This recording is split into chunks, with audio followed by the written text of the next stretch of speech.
Victoria Reynolds uncovers a shattering secret. Her husband Richard fathered a son, Nathan, 32 years ago, hidden for decades. As she grapples with betrayal, Victoria meticulously gathers evidence, confronting the painful truth of her 37-year marriage. With her family's 40th anniversary looming, she chooses a dramatic moment to reveal Richard's deception, unraveling their picture-perfect life. As emotions clash and relationships strain, Victoria embarks on a journey of self-discovery, questioning love, trust, and her future. Will she forgive Richard, embrace Nathan, or forge a new path alone? The story teases a transformative reckoning that will captivate audiences. Loved Victoria's gripping journey? Subscribe to our channel for more heartfelt stories that unravel secrets and resilience. Drop a like, share your thoughts, and tell us where you are watching from. Don't miss tomorrow's special tale. Click now to stay connected and support our storytelling community. The discovery of my husband's betrayal came not through a dramatic confrontation or whispered gossip, but through a plain manila envelope, carelessly tucked away in a filing cabinet. After 37 years of marriage, I believed Richard and I had bared our souls to one another, sharing every secret, every dream, every fear. I was painfully mistaken. That envelope, so unassuming at first glance, held a truth that shattered the foundation of my life. Paternity test results for a man named Nathan Parker, 32 years old. Richard's signature, scrawled with the confidence of a man who thought his secret was safe, confirmed what the 90.9% match already screamed. My husband had fathered a child with another woman, just 5 years into what I thought was our sacred union. I stood rooted in our home office, my reading glasses slipping down my nose, the afternoon sun stretching long, accusing shadows across the hardwood floor. The walls were lined with photographs, each one a frozen moment of a life I thought I understood.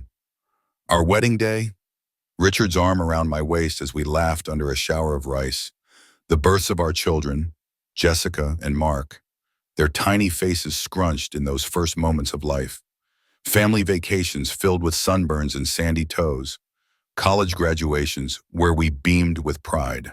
Now those images felt like cruel props in a play where I was the only actor unaware of the true script. My heart pounded, not with rage but with a hollow ache, as if the air had been sucked from the room. How could I have been so blind? As a high school counselor for over 3 decades, I prided myself on my intuition. I could spot a half-truth in a teenager's nervous glance, sense the weight of unspoken troubles in their slumped shoulders. Yet, in my own home, I had missed the signs of a betrayal that had festered for 32 years. Our life in Oakridge was the envy of our neighbors. Richard had built Thompson Furniture from a single storefront into a respected regional chain with 3 locations, his ambition and charm turning a modest dream into a legacy. Our colonial home in Maple Ridge Estates was a hub of warmth, hosting holiday gatherings where laughter echoed and summer barbecues where friends lingered late into the night. Jessica, our daughter, had joined her father's business after college, her sharp mind a perfect fit for the family enterprise. Mark, our son, had carved his own path as an architect in the city, his creativity a source of quiet pride. I had devoted my career to guiding young people toward their futures, believing my own was secure. We were the family others admired, the picture of stability and love, or so I thought. That day, I had been rifling through Richard's home office, searching for property tax documents, while he was away at a furniture expo in Chicago, not due back for 3 days. The envelope was wedged between mortgage statements in the filing cabinet, its presence so casual it almost seemed accidental. Perhaps Richard had grown careless after all these years, or maybe he'd simply forgotten it existed, a relic of a secret he no longer feared. I opened it expecting mundane paperwork, insurance forms perhaps. Instead, I found myself staring at words that burned into my mind. DNA parentage test, 99.9% probability of paternity. The test was dated 4 months earlier. The mother's name, Diana Parker, was unfamiliar, a stranger who had somehow claimed a piece of my husband. But the child's birth date, June 15, 1991, stopped my breath. That was the summer Richard had been consumed with opening his second store in Pinterest. The summer I was 7 months pregnant with Mark, waddling through the heat, trusting my husband's late nights were for our future. My hands trembled as I dialed Jessica, misdialing twice before her voice came through, warm but edged with concern. "Mom, everything okay?" she asked, the kind of question a daughter asks when her mother calls unexpectedly on a Tuesday afternoon. I forced a smile into my voice, though she couldn't see it. "I'm fine, sweetheart. Just checking when you and Daniel are arriving for the anniversary party next weekend." My words sounded steady, but inside I was unraveling. "Friday afternoon, like we planned," she said. "Mark and Olivia are coming Thursday night, right?" She paused, her intuition as sharp as mine. "Are you sure you're okay? You sound off." I laughed, a brittle sound. "Just tired, Jess. Planning this 40th anniversary party is more work than I expected." After we hung up, I sank into Richard's leather chair, the sun dipping below the horizon, casting the room in a cold twilight. My marriage, my life, was crumbling in my hands, and yet I didn't cry. Not yet. Instead, I replaced the envelope exactly where I'd found it, closed the filing cabinet with deliberate care, and walked to the kitchen. There I poured a glass of Richard's prize Cabernet, the deep red liquid catching the light like blood. I needed to think, to plan. In 10 days, our entire family would gather at the lake house to celebrate 40 years of what I had believed was a faithful marriage. Jessica and her husband Daniel were flying in from Seattle. Mark and his wife Olivia would drive up from the city. Richard's brother Thomas and his wife were coming from Phoenix. Even my 87-year-old mother had booked a flight from Florida, eager to toast our enduring love. The irony twisted in my chest, sharper than the wine's bitter edge. I could have called Richard right then, let my grief and fury spill through the phone, demanding answers. It would have been natural, even justified. But a colder, clearer instinct stopped me. Knowledge was power, and I had been powerless for 32 years without knowing it. The next morning, I called Grace Sullivan, my dearest friend since college. She had been my maid of honor, held my hand through the births of my children, and weathered her own betrayal when she divorced Harold 15 years ago after his affair with his dental hygienist. "Meet me at Riverside in 30 minutes, I said, my voice flat. When I arrived, Grace was already at our usual corner table, 2 lattes steaming before her.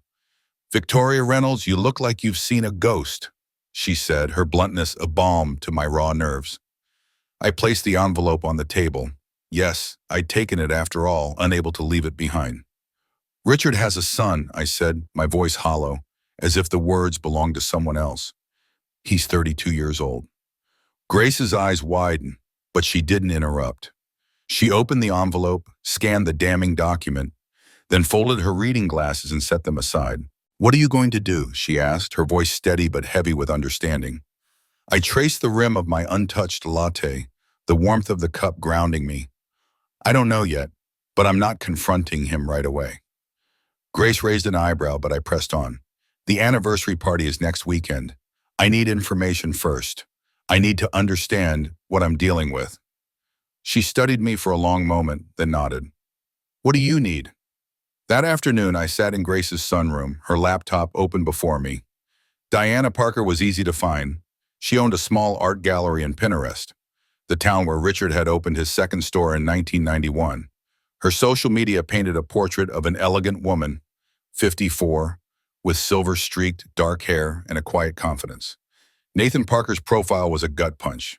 He had Richard's jawline, Mark's build, a haunting blend of my husband and son. A landscape architect in Portland, he was married to a woman named Claire, and they had a 3-year-old daughter. I had a granddaughter I'd never known.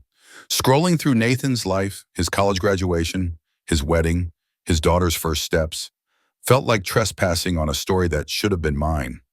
Had Richard been there, lurking in the shadows of this boy's life? Had he watched Nathan grow, knowing he'd hidden him from me?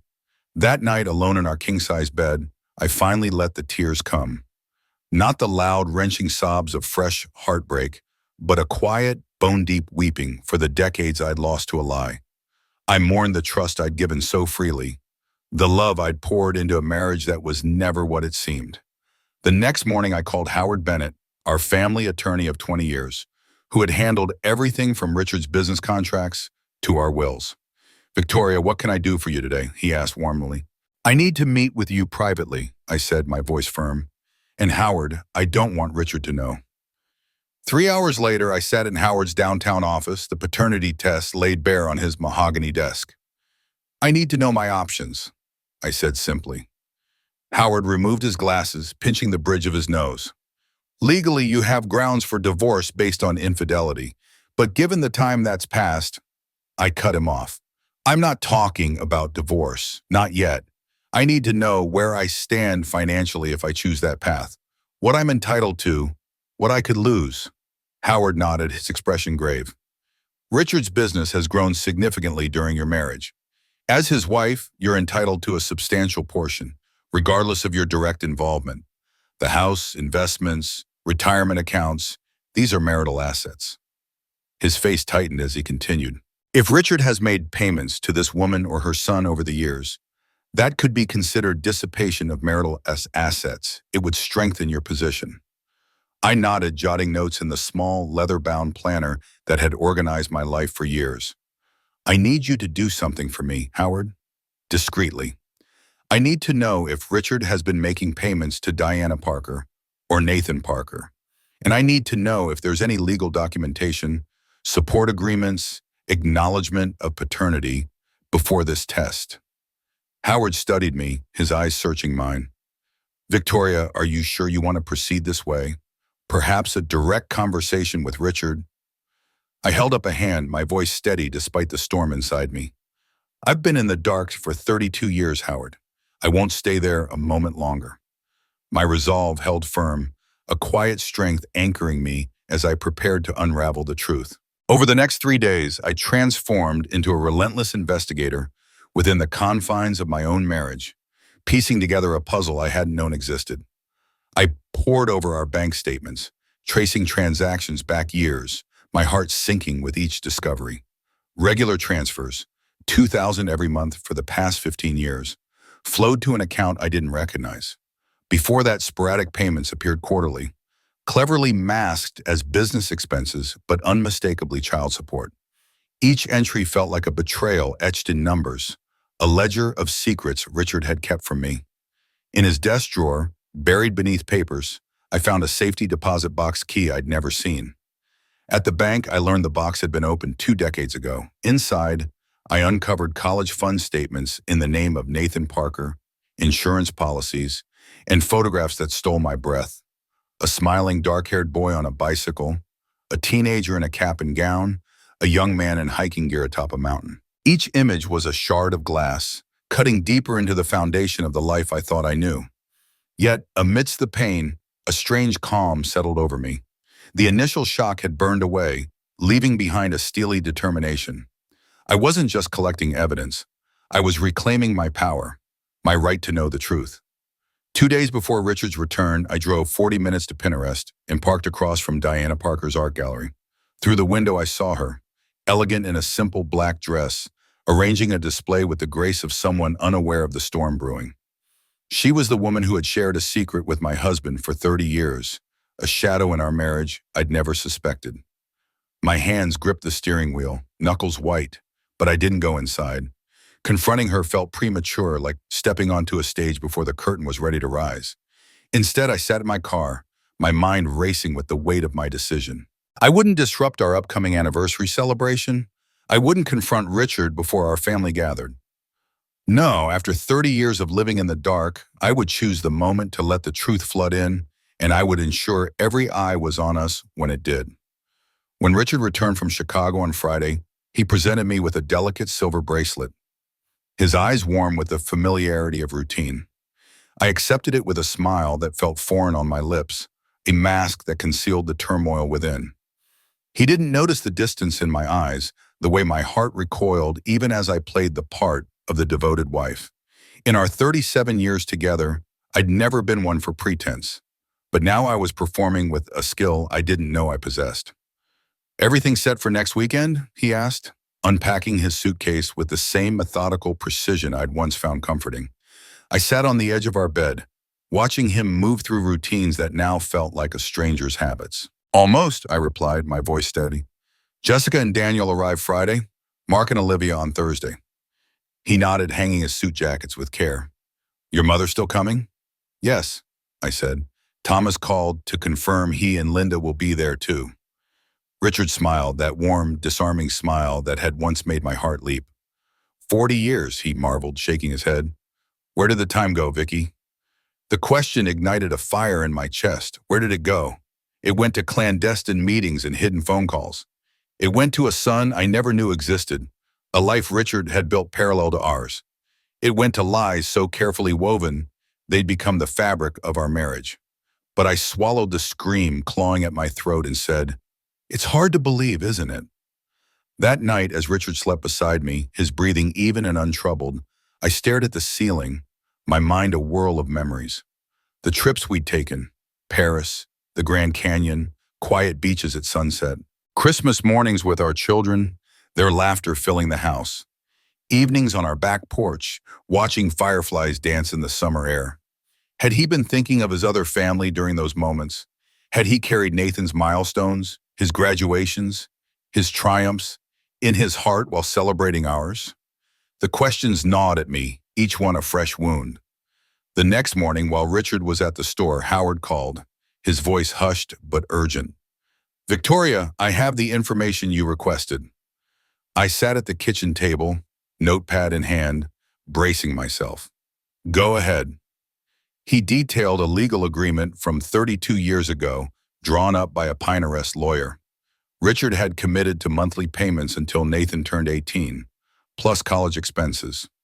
He'd waived parental rights but secured visitation privileges with Diana's consent, though no formal schedule was documented. My hand trembled as I wrote, "Visitation." The word echoed in my mind, conjuring images of Richard slipping away to see a son I didn't know he had. Howard continued, outlining larger payments tied to Nathan's life events: high school graduation, college tuition, a wedding gift 4 years ago, a substantial transfer when his daughter, my granddaughter, was born. The revelation hit like a physical blow. A granddaughter, a child I'd never met, born from a secret that had shaped my marriage. "There's something else," Howard said, his tone hesitant. "A trust was established 5 years ago, naming Nathan and his descendants as beneficiaries. When he told me the amount, nearly a quarter of what I'd believed was our shared estate, my breath caught. "Is it legal? Legal?" I whispered. "Yes," he admitted. "Richard used his business assets, which he controls more directly." He paused, his voice softening. "But there's a clause, Victoria. If you divorce him, Nathan receives a significantly larger portion immediately." The implication was a knife to the heart. Richard had engineered a financial trap, ensuring my silence if I ever uncovered his secret. I hung up and sat motionless at the kitchen table, sunlight streaming through windows I'd chosen during our renovation 15 years ago. The garden outside bloomed vibrantly, azaleas framing the patio I'd tended with care. This was the life I built, decades of love, effort, and trust. And all along, Richard had been calculating how to protect his hidden son if the truth ever surfaced. That evening, when Richard suggested inviting Grace and her new boyfriend to dinner, I agreed with a smile that felt like a betrayal of myself. When he wrapped his arms around me as I chopped vegetables, I leaned into him, playing the role I'd perfected over decades. When he kissed my neck and whispered, "I love you, Vicky," I turned and kissed him back, my lips moving mechanically while my mind churned with plans. As the week unfolded, I threw myself into preparations for our anniversary. I confirmed the catering for Saturday's formal dinner, arranged fresh flowers for the Key Lake house, and picked up my new dress, a sleek navy blue sheath Grace had helped me choose. "Are you sure about this?" she asked Thursday morning, her voice heavy with concern as she helped me pack. "You could confront him privately." I folded Richard's favorite sweater, my hands steady. "I'm sure." "What about Jessica and Mark?" she pressed. "Have you thought about how this will affect them?" I paused, the soft cashmere warm under my fingers. "They deserve to know who their father really is." Grace's eyes were troubled. "And you, Vicky? What do you deserve?" I met her gaze. The truth, and the chance to choose my future with all the facts. That afternoon, I drove to a small jewelry store 2 towns over, where no one would know me. I selected a simple silver frame, small enough to slip into my evening bag. At home, I placed a photograph from the safety deposit box inside it. Nathan at his college graduation, Richard beaming beside him, their arms around each other. The image was a silent accusation, a truth I would wield at the right moment. When Mark and Olivia arrived Thursday evening, my breath caught at the sight of my son. He looked so much like Richard, the same strong jaw, the same crinkles around his eyes when he smiled. Now I understood why people always remarked on their resemblance. Another young man, Nathan, carried those same features, a mirror to the family I thought I knew. "Mom, you look amazing," Mark said, hugging me tightly. 40 years, huh? Pretty impressive. I hugged him back, breathing in his cologne.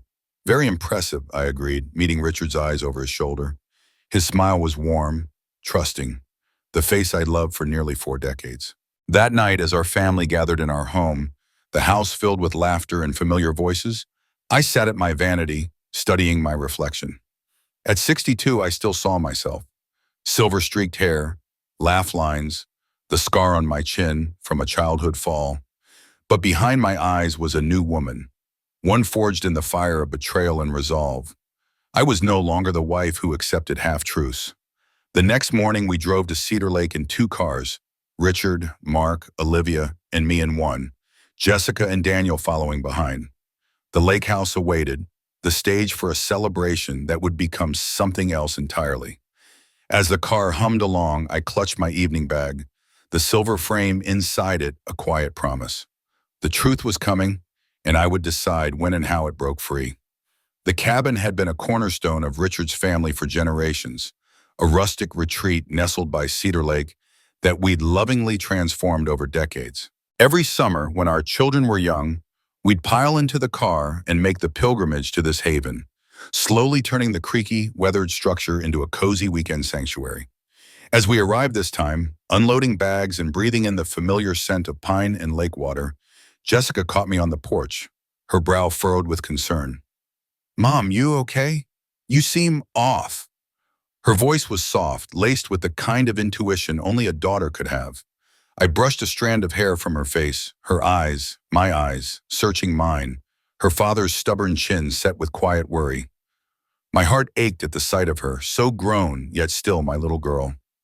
"I'm fine, sweetheart," I said, forcing a smile. "Just feeling the weight of the anniversary." She tilted her head, unconvinced, her gaze piercing. "You'd tell me if something was wrong, wouldn't you?" For a fleeting moment, I teetered on the edge of confession, the words clawing at my throat, desperate to spill out on the sun-dappled porch where she'd once played, carefree and giggling. But I swallowed them down. "Of course I would," I lied, pulling her into a tight embrace, her warmth grounding me even as my heart fractured. That afternoon, as the family bustled around, unpacking, swapping stories, laughter echoing through the cabin, I slipped away to the small bedroom Richard and I had claimed as ours all those years ago.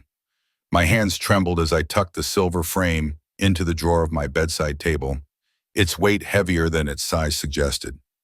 It would stay hidden until tomorrow's anniversary celebration, a ticking bomb in the quiet of the room. I sank onto the edge of the bed, my eyes drifting to the lake outside. Its glassy surface held memories. My children's first clumsy strokes as they learned to swim, Richard and me on the dock, wrapped in blankets, watching sunsets bleed into the horizon. This place was our family's tapestry, woven with love and laughter. Tomorrow that tapestry would unravel. Footsteps creaked on the stairs, and Richard appeared in the doorway, his smile as warm and familiar as ever. "There you are," he said, his voice a gentle anchor. "Everything okay?" I nodded, mirroring his smile with a practiced ease that hid the storm inside me. "Just taking a moment. It's a lot." He crossed the room, settling beside me, his hand enveloping mine. His palm was warm, the calluses from years of woodworking rough against my skin, a tactile reminder of the life we'd built. 40 years, he murmured, his voice soft with reverence. "Best 40 years of my life, Vicky." I met his gaze, those same eyes I'd fallen into on our wedding day, eyes I'd trusted implicitly. But now doubt gnawed at me. How many times had he looked at me like this, his sincerity a mask for secrets? "Yes," I whispered, my voice barely audible. "Quite something, isn't it?" That night, surrounded by our children, their spouses, my mother, and Richard's brother and sister-in-law, I played my role flawlessly. I laughed at the right moments, shared nostalgic stories of summers past, and raised my glass to toast our enduring marriage. But inside, I was splitting apart. There was Victoria, the woman I'd been for 37 years, devoted wife, loving mother, and the woman I was becoming, forged in the fire of betrayal. Tomorrow at our anniversary dinner, those two halves would collide, and nothing would be the same. Saturday morning broke with a clarity that felt almost mocking, sunlight dancing on Cedar Lake like a scattering of diamonds. I woke before Richard, standing at our bedroom window, watching a pair of loons glide effortlessly across the water. Today was the day I'd been planning for all our week, our 40th anniversary, the moment when decades of hidden truths would be laid bare. A strange calm settled over me, a quiet resolve that steadied my trembling hands. Behind me, Richard stirred, his voice groggy with sleep. "You're up early." I didn't turn. "Just enjoying the quiet," I replied, my eyes fixed on the lake. He rose and stood behind me, his arms wrapping around my waist as they had countless mornings before.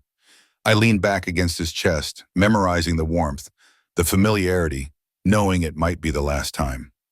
"Happy anniversary, Victoria," he whispered into my hair. 40 years, I echoed softly, the words, "Hello," heavy with unspoken truths. The day unfolded as planned. Jessica and Mark whisked Richard off for a fishing trip, their laughter fading as they headed to the dock. I stayed behind, working with my daughter-in-law and son-in-law to prepare the house, arranging flowers and showing for my own flowers and setting out linen. My mother sat on the porch swing, her presence a quiet comfort, occasionally offering advice, but mostly watching her family with a contented smile. "You've built something beautiful, Victoria," she said as I handed her a glass of iced tea, her voice warm with pride. "Your father would be so proud." I sat beside her, taking her weathered hand in mine, the weight of her words pressing against my chest. "Would you still be proud of me if everything changed?" I asked, my voice barely above a whisper. Her sharp blue eyes, undimmed by age, held mine. "Are you still the daughter I raised to value truth and dignity?" I nodded, my throat tight. "Then nothing could make me prouder," she said, squeezing my hand with a strength that belied her years. By late afternoon, the caterers had transformed the deck overlooking the lake into a vision of elegance. White linens draped the long table, crystal glasses glinted in the golden light, and centerpieces of cream roses and navy hydrangeas adorned each place setting. Everything was perfect, a cruel irony given what was to come. I dressed with care, slipping into the navy sheath dress Grace had helped me choose, its elegant lines making me feel younger, stronger. The pearl necklace Richard gave me for our 25th anniversary felt heavy around my neck, a symbol of a life I'd once believed in. I applied my makeup with precision, slid my feet into silver heels, and studied the woman in the mirror. Composed, dignified, resolute. I retrieved the silver frame from the bedside drawer, tucking it into my evening clutch, and took a deep breath before joining my family downstairs. Richard looked striking in his charcoal suit, his silver hair neatly trimmed. When he saw me descending the stairs, his face lit up with the same awe I'd seen on our wedding day.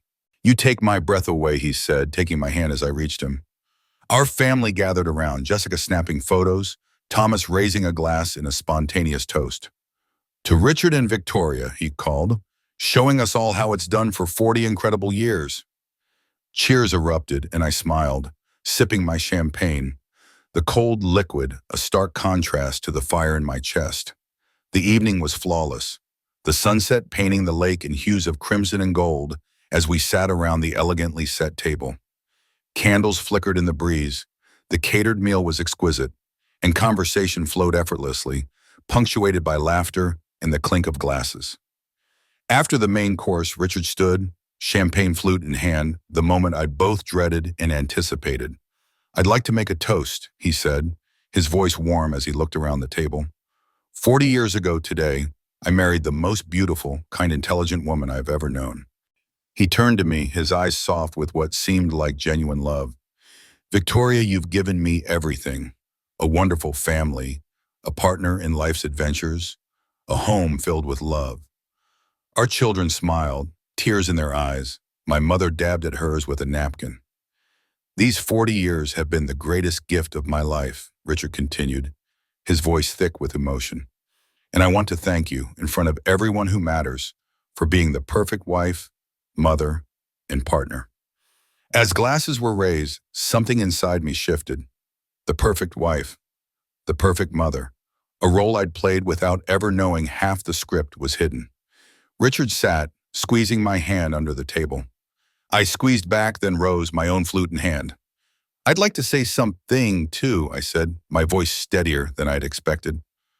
All eyes turned to me, Jessica's smile encouraging, Mark's wink playful. 40 years is a long time, I began, my gaze sweeping the table. Long enough to build a life, to raise children into incredible adults. I smiled at Jessica and Mark, my heart swelling with pride. Long enough to create thousands of memories. I sipped my champagne, feeling the weight of the silver frame in my clutch. But I've recently learned that 40 years isn't long enough to truly know someone, not when they've been living a double life for over 30 years. A stunned silence fell. Richard tensed beside me, his voice low. "Vicky," he said, a warning in his tone. I ignored him, pulling the silver frame from my clutch, holding it close. "Did you know?" I asked, my eyes scanning the confused, worried faces of our family. "That you have a brother, that I have a stepson, that there's a little girl who's as much Richard's granddaughter as Jessica's son, or any children Mark and Olivia might have?" The silence was deafening, the weight of my words shattering the perfect evening. The words caught in my throat, a sharp gasp escaping as I stood at the head of the dining table, the weight of 30 years of secrets pressing against my chest. I placed the framed photograph of Nathan Parker, a stranger to my children, but not to my husband, on the polished wood, turning it so Mark and Jessica could see his face, a face that bore an unsettling resemblance to their own. My voice, steady despite the storm raging within, cut through the stillness. "His name is Nathan Parker. He's 32 years old. Your father has been supporting him financially since the day he was born and has maintained a secret relationship with him throughout your entire lives." Mark's brow furrowed, his dark eyes darting between the photograph and his father, confusion etching deep lines across his young face. He was 29, our firstborn, always so steady, so trusting, and now I could see that trust fracturing like glass under pressure. Jessica, our youngest at 26, sat frozen, her fork hovering midair, her hazel eyes wide with disbelief. "Mom," she began, her voice trembling, a fragile thread about to snap. Richard, my husband of 40 years, looked as though the life had been drained from him, his face pale as the moonlit lake beyond the deck.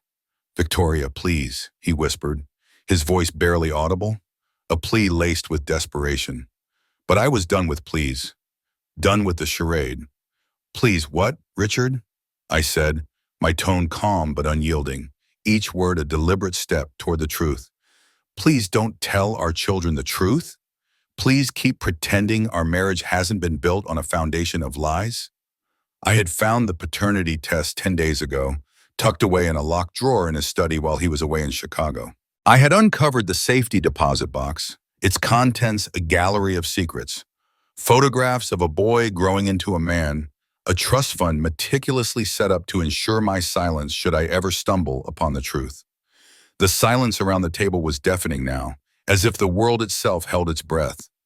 Even the gentle lapping of the lake against the shore seemed to pause, unwilling to intrude. "How long have you known?" Richard asked, his voice a ghost of its usual confidence. 10 days, I replied, my gaze steady. "I found the test results while you were in Chicago." Jessica's trembling fingers reached for the photograph, her breath catching as she studied the face of the half-brother she'd never known. "Dad," she whispered, her voice breaking, "is this true?" Richard's eyes moved from Jessica to Mark, whose expression had hardened into something cold, something I'd never seen in my son before. Then he looked at me, the woman he'd vowed to love and honor, and his shoulders sagged under the weight of his own guilt. "Yes," he said finally, the word heavy with defeat. "It's true." The admission hung in the air, thick and suffocating, like smoke from a fire that had been smoldering for decades. I turned to Mark, whose face had gone ashen, his hands clenched into fists. 32 years, I said quietly, my voice steady but laced with the ache of betrayal. "That means Nathan was conceived when I was pregnant with you, Mark. Your father was having an affair while I was carrying you. Mark shoved his chair back, the harsh scrape against the deck shattering the silence. Without a word, he strode to the railing, his broad shoulders rigid as he stared out at the darkening lake, the water reflecting the turmoil I knew churned within him. Olivia, his fiancée, half rose from her seat, her instinct to comfort him warring with her own shock. She sank back down, her eyes wide, her hands twisting in her lap. It wasn't like that, Richard said, his voice strained as if he could somehow reshape the truth. It wasn't an ongoing affair. It was a mistake. One weekend, Diana and I worked together when I was opening the Pinterest store. It happened once. A mistake that resulted in a child you've been seeing behind our backs for 32 years, I said, my voice soft but cutting. Jessica's gaze remained fixed on the photograph, her fingers tracing the edges. He looks like Mark, she murmured, her voice barely audible, as if speaking the truth aloud might make it more real. Richard's eyes darted around the table, desperate for forgiveness, for understanding. I wanted to tell you, he said, his voice cracking. So many times, I wanted to tell all of you. But at first, Diana didn't want me involved beyond financial support. Then, when Nathan was older and wanted to meet me, it had been so long, I didn't know how to explain. So you just kept lying, Mark said from the railing, his voice flat, devoid of the warmth I'd always known in him. It wasn't a question, but a judgment, and it cut through the air like a blade. Richard ran a hand through his graying hair, a gesture so familiar it pierced my heart despite the betrayal. I made a terrible mistake, he said, his voice thick with regret, and then I made it worse by hiding it. I know that. But Victoria, he turned to me, his eyes pleading, you have to believe me when I say I've loved you every day of our marriage. That's never been a lie.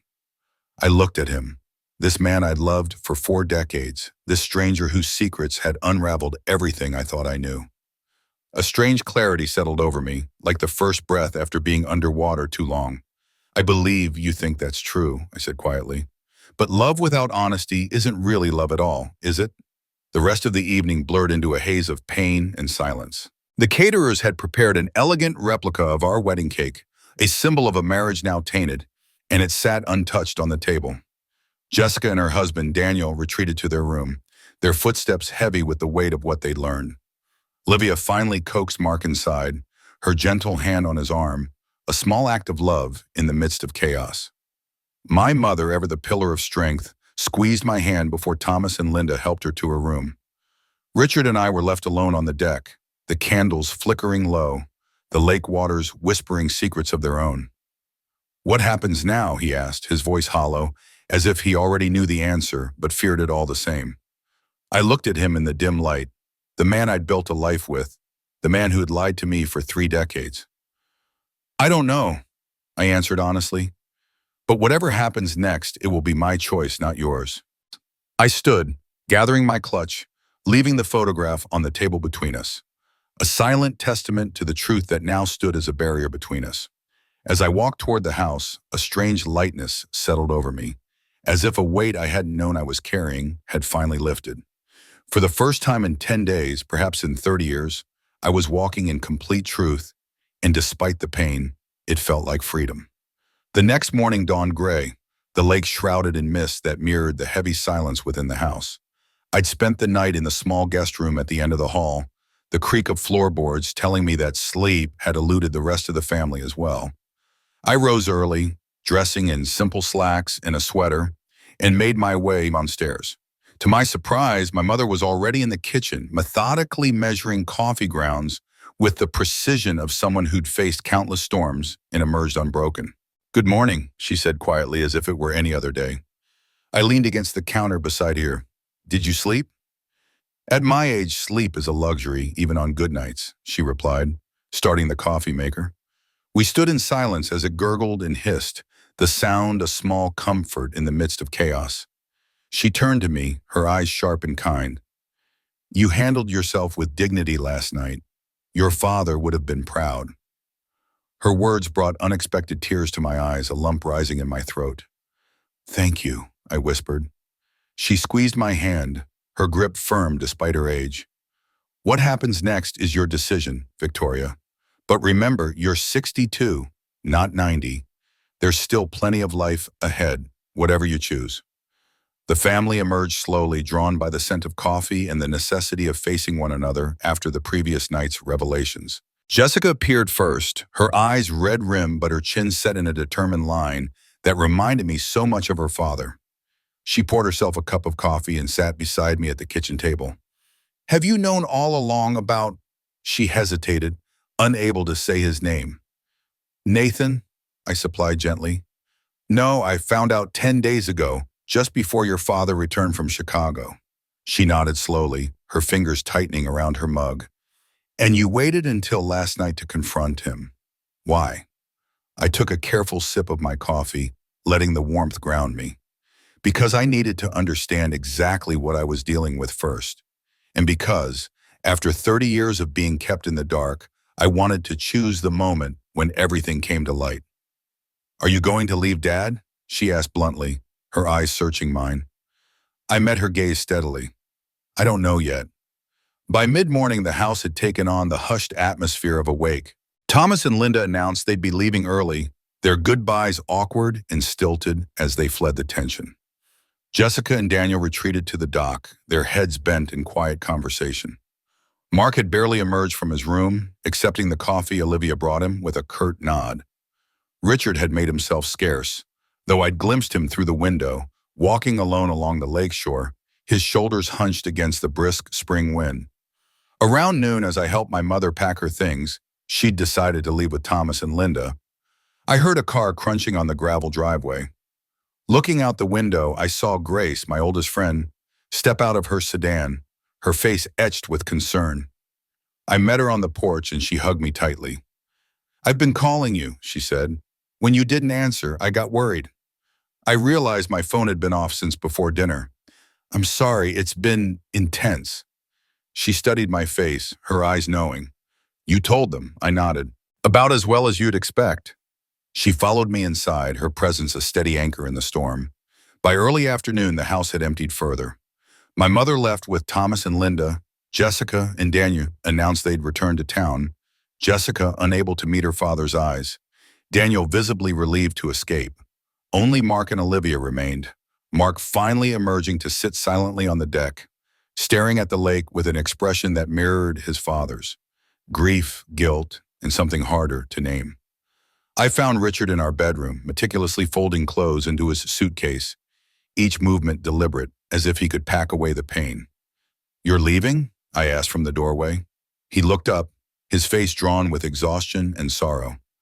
"I thought it might be best to give you some space." He hesitated, his hands pausing over a neatly folded shirt. "Unless you want me to stay."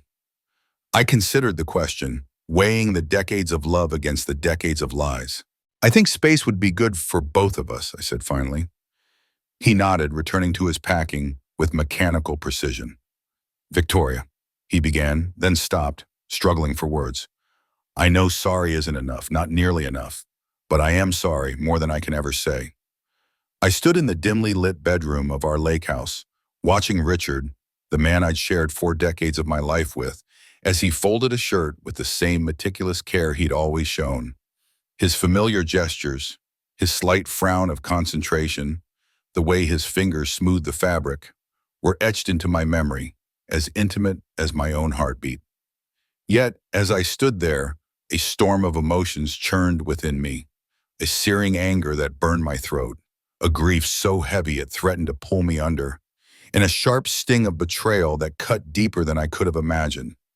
Beneath it all, though, was something unexpected. A faint pulse of compassion, flickering like a candle in a windstorm. I didn't want to feel it, but it was there, reminding me of the complexity of the man before me. "I never meant to hurt you," Richard said, his voice cracking like thin ice underfoot. His eyes, usually so steady, were clouded with guilt and desperation. "You have to believe that, Vicky." I met his gaze, my own voice calm, despite the chaos inside. "I believe you never meant for me to find out. That's not the same thing, is it?" My words landed like a quiet blow, and I saw him flinch, his shoulders sagging as he nodded, accepting the truth I'd laid bare. He paused, his hands hovering over the half-packed suitcase. What will you tell the kids about us? His question was tentative, as if he feared the answer would unravel him further. I crossed the room, my steps deliberate, and perched on the edge of the bed, keeping a careful distance between us. The space felt necessary, a physical boundary to match the emotional chasm that had opened up overnight. I'll tell them the truth, I said, my voice steady but soft, that I don't know what happens next, that I need time to figure out what I want my life to be from here on out. The words felt like a confession of my own uncertainty, a map with no destination. Richard nodded slowly, his hands finally stilling on the shirt he'd been folding. His face was a portrait of regret, etched with lines that seemed deeper than they had been yesterday. And Nathan, he asked, his voice barely above a whisper, would you ever want to meet him? The question hit me like a sudden gust, knocking me off balance. I'd spent weeks piecing together the fragments of his secret. Nathan, the son he'd kept hidden from me, from our children for decades. Every scrap of information I'd gathered had been about exposing the truth, confronting the lie. But I hadn't let myself think beyond that moment of revelation. What came after, the idea of meeting Nathan, this stranger who carried pieces of my family's story I didn't yet understand, felt like stepping into a void.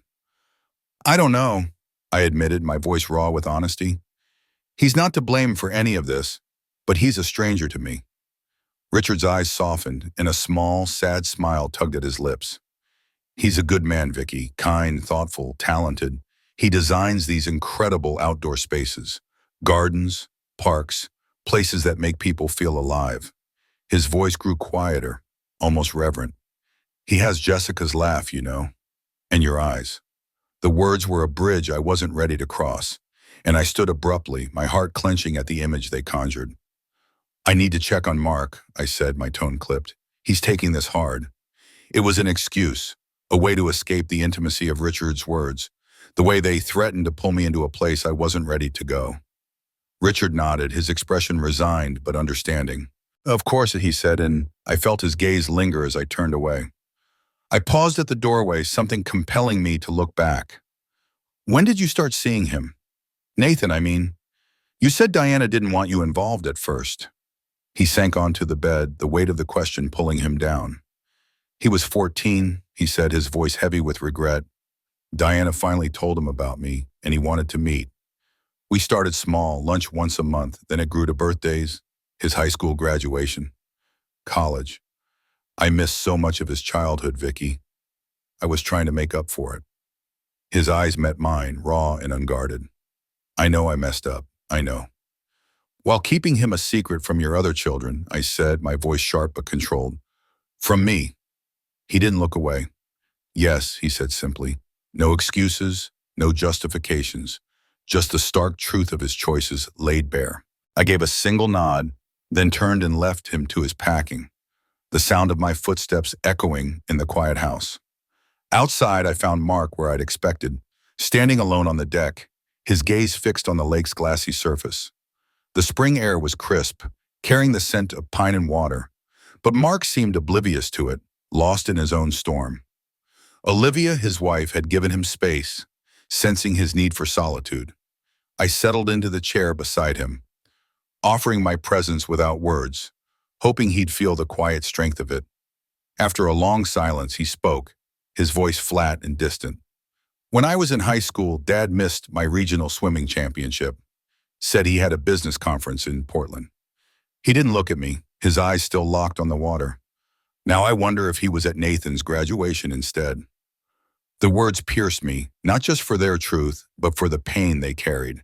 I reached for his hand, his fingers cold against mine. I don't know, sweetheart, I said softly, wishing I could shield him from the hurt. He turned to me then, his eyes red-rimmed but dry, holding a mix of anger and disbelief.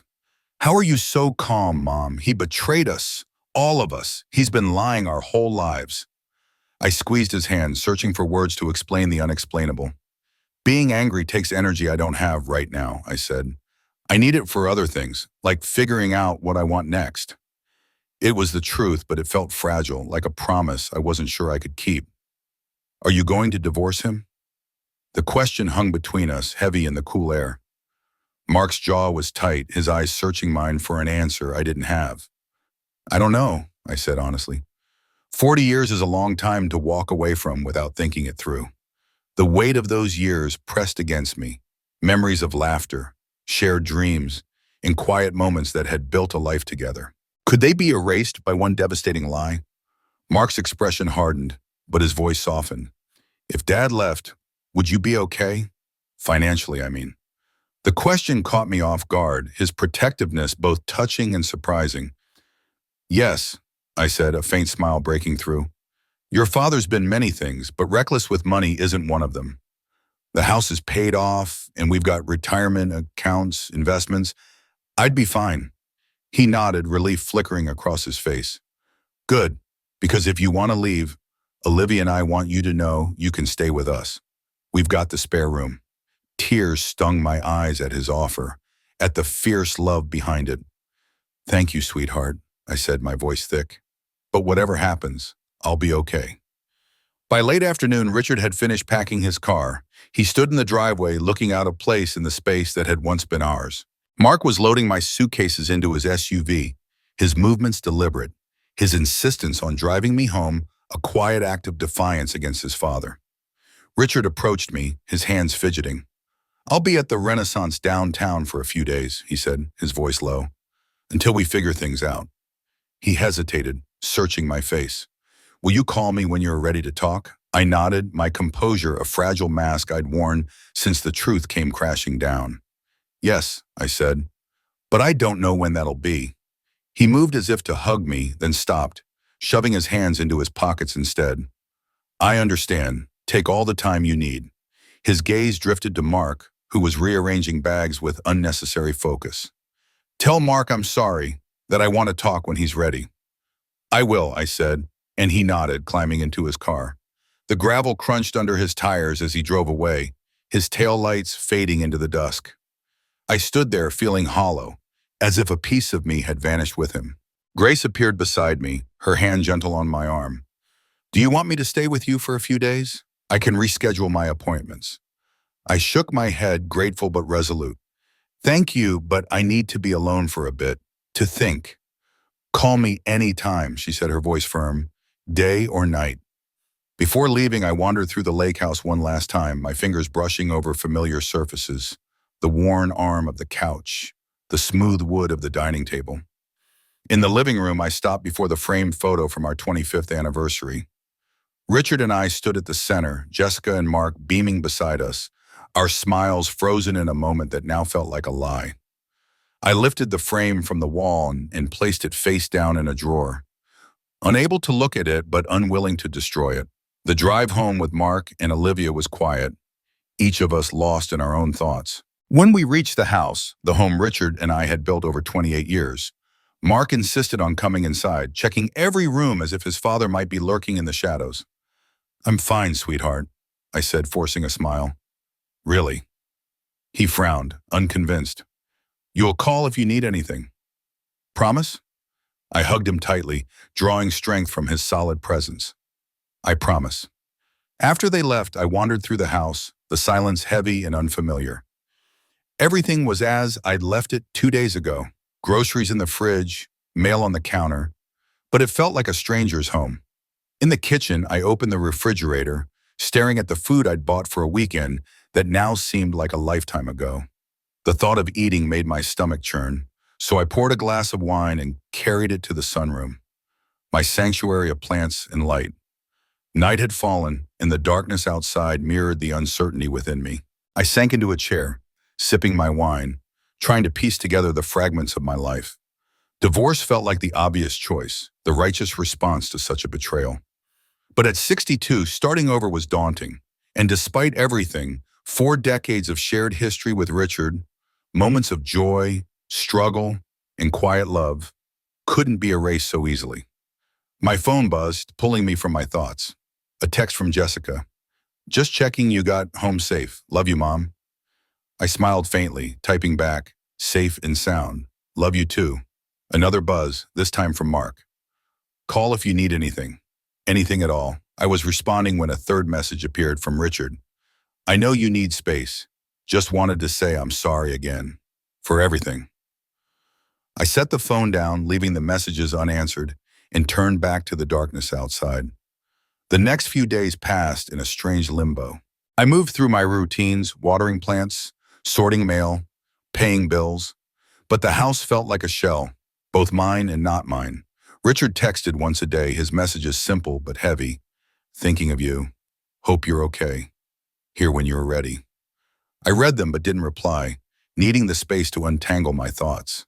Jessica called every evening, her shock hardening into anger. I can't believe he did this, she said one night, her voice trembling with fury. 32 years of lies, and he stood up at that dinner, talking about you being the perfect wife.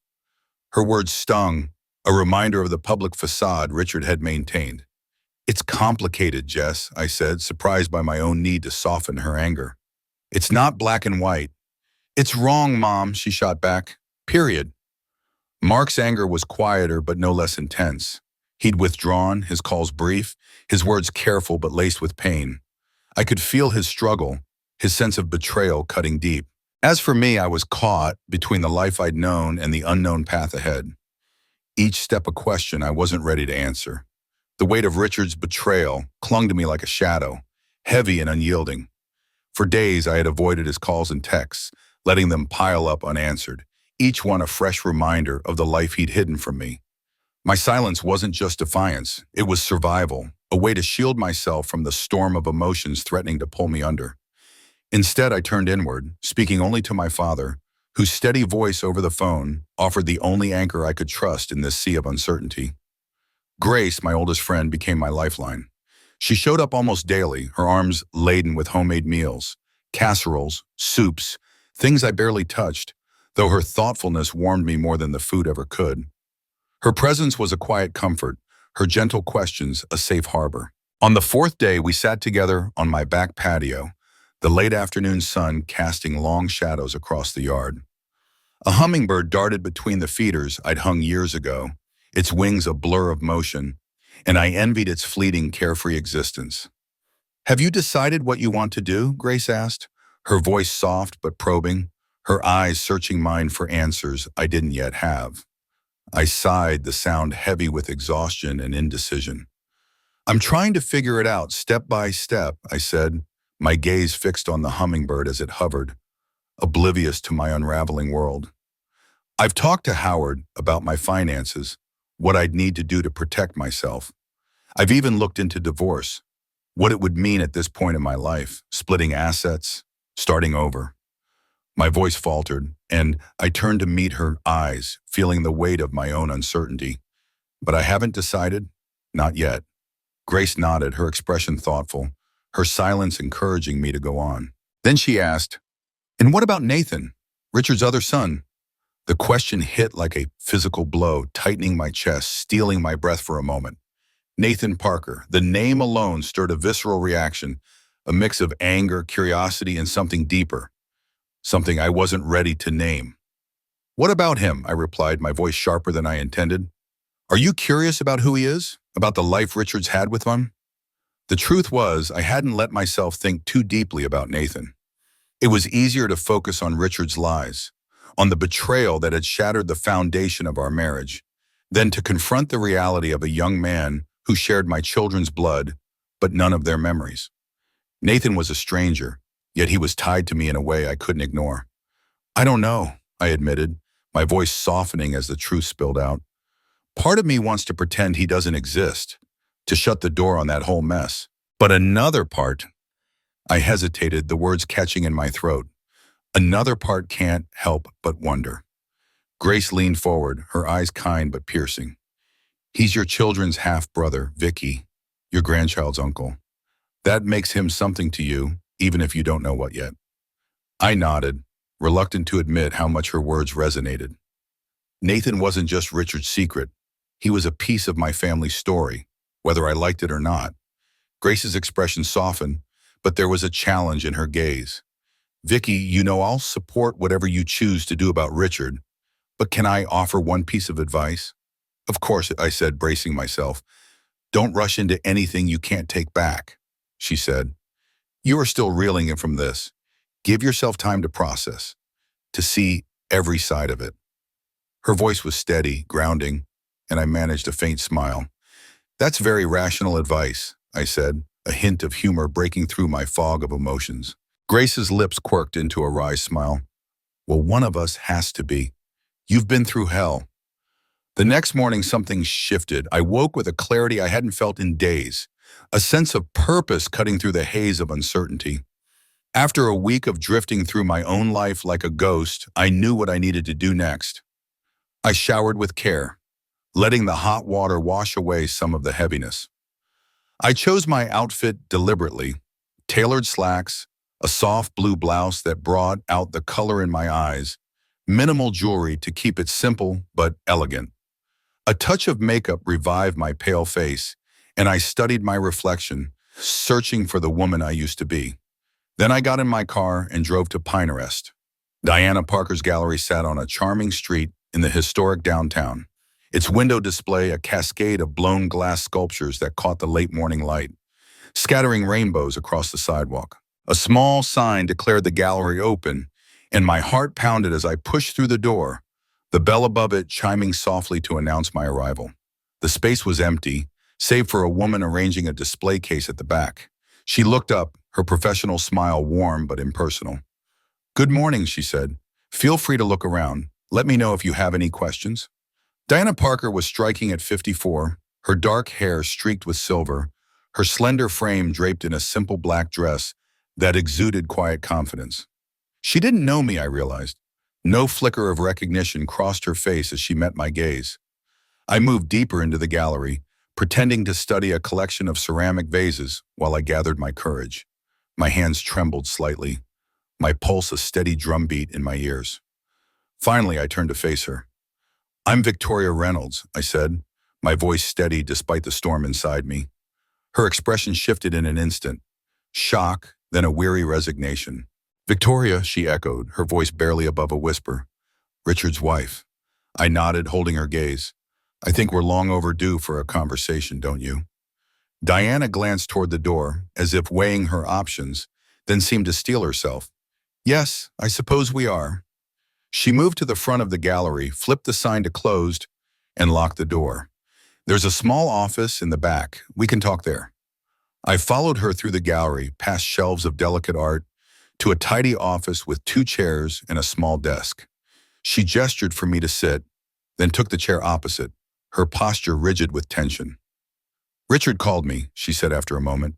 "He told me you found out, that you told your family at your anniversary dinner." "Did he tell you how I found out?" I asked, my voice calm but edged with pain. "That I found the paternity test he'd hidden in our filing cabinet?"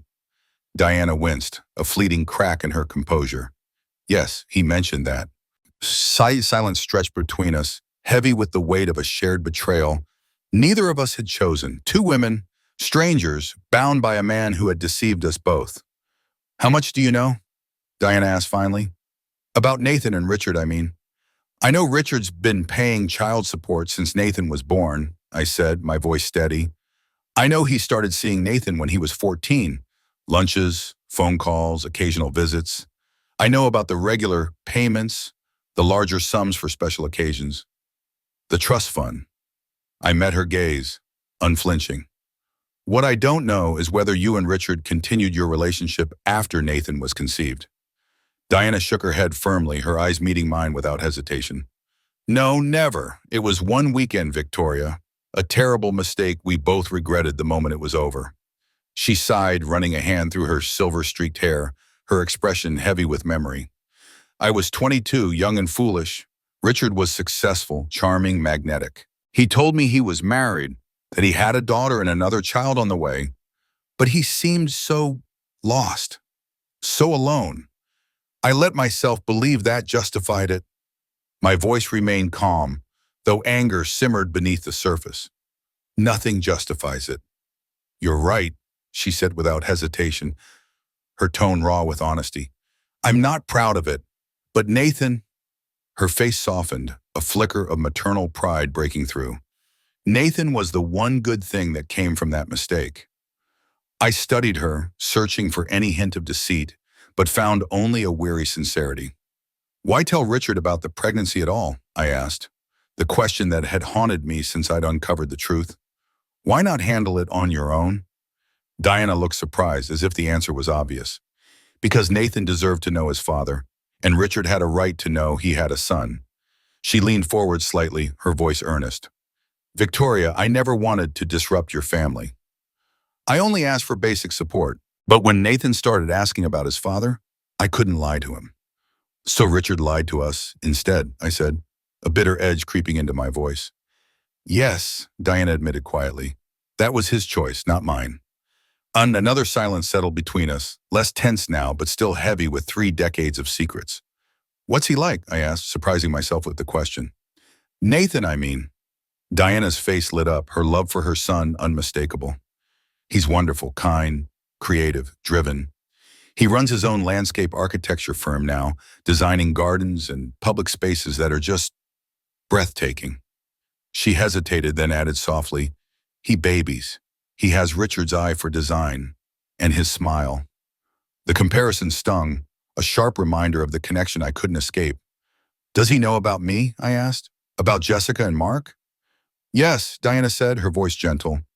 Richard told him when he was older, around 16 or 17. Nathan always knew your family didn't know about him, that his relationship with Richard had to stay private.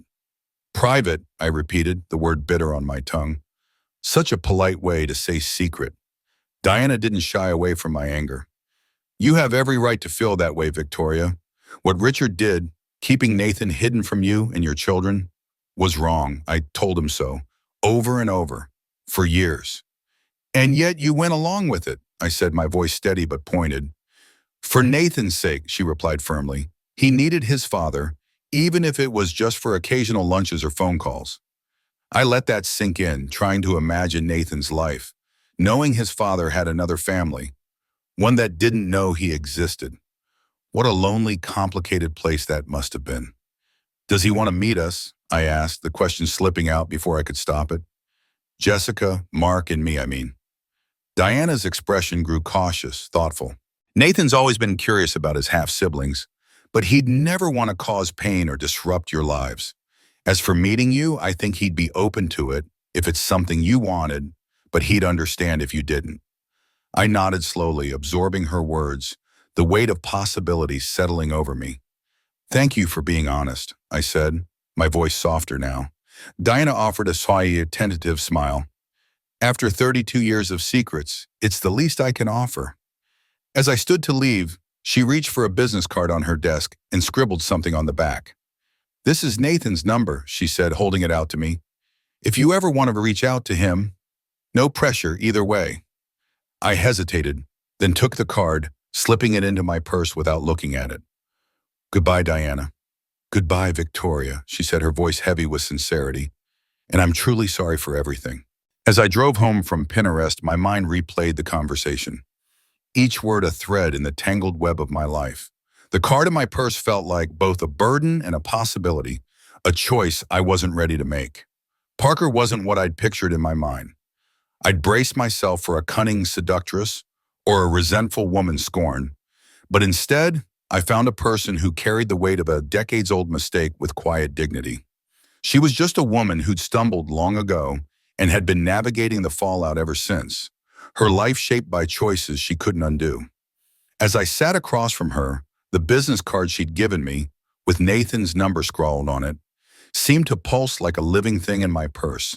It was a fragile thread tying me to a reality I'd only just discovered, a parallel life that had existed alongside mine for 32 years, hidden in the shadows of my ignorance. Driving home, my thoughts churned, heavy with the weight of betrayal, curiosity, and a strange, reluctant empathy.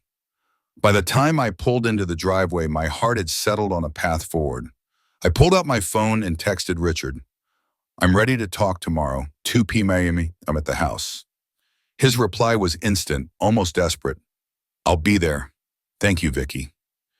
That night, I called Jessica and Mark, my voice steady despite the storm inside me. I asked them to come over the following evening. I'm meeting with your father tomorrow afternoon, I told them, each conversation a mirror of the other. Afterward, I want to sit down with both of you to talk about what comes next. Jessica's voice trembled with caution. Have you made up your mind? she asked. Yes, I said, keeping it simple, though my heart was anything but. But I need to speak with your father first. That night, as I lay in bed, sleep came easier than it had since I'd found the paternity test. The pain hadn't dulled. Dulled to Bosun, it still cut like a knife, but the suffocating fog of uncertainty had lifted, leaving a fragile clarity in its place. For the first time in weeks, I felt anchored, certain of the steps I needed to take. The next day, Richard arrived at exactly 2 o'clock p.m., his punctuality a stark contrast to the disheveled man who stood on our doorstep. His face was etched with exhaustion, his eyes shadowed with a mix of fear and hope. He looked like a man who'd been carrying a secret so heavy it had worn him down to the bone. I invited him in without a word, leading him to the living room where we'd spent countless evenings together, laughing, arguing, building a life over decades. Now, the space felt different, charged with the weight of what had been broken. I took my favorite armchair, its familiar comfort a small anchor, while he sat on the sofa, a subtle shift from our usual places that mirrored the chasm between us. Thank you for seeing me, he said, his voice low, almost reverent, as if he feared I might change my mind. I didn't ease into it. I went to see Diana Parker yesterday, I said, watching his face. His eyes widened, a flicker of shock crossing his features. You did? He asked. Then hesitantly, why? Because I needed to understand her side of things, I replied, my voice steady but sharp. I needed the whole picture before I could decide anything. He nodded slowly, his hands clasped tightly in his lap, as if bracing himself. That's fair. What did she say? I held his gaze, unyielding. She told me it was a brief affair, that you never rekindled it after Nathan was conceived, that she urged you over and over to tell us about him. My words were measured, but each one carried the weight of my pain. Is that true? Richard didn't hesitate. Yes, he said, his voice raw. All of it. Diana never wanted our mistake to hurt you or the kids. She would have been fine with just child support. Nothing more. His honesty was a small relief, but it didn't erase the ache.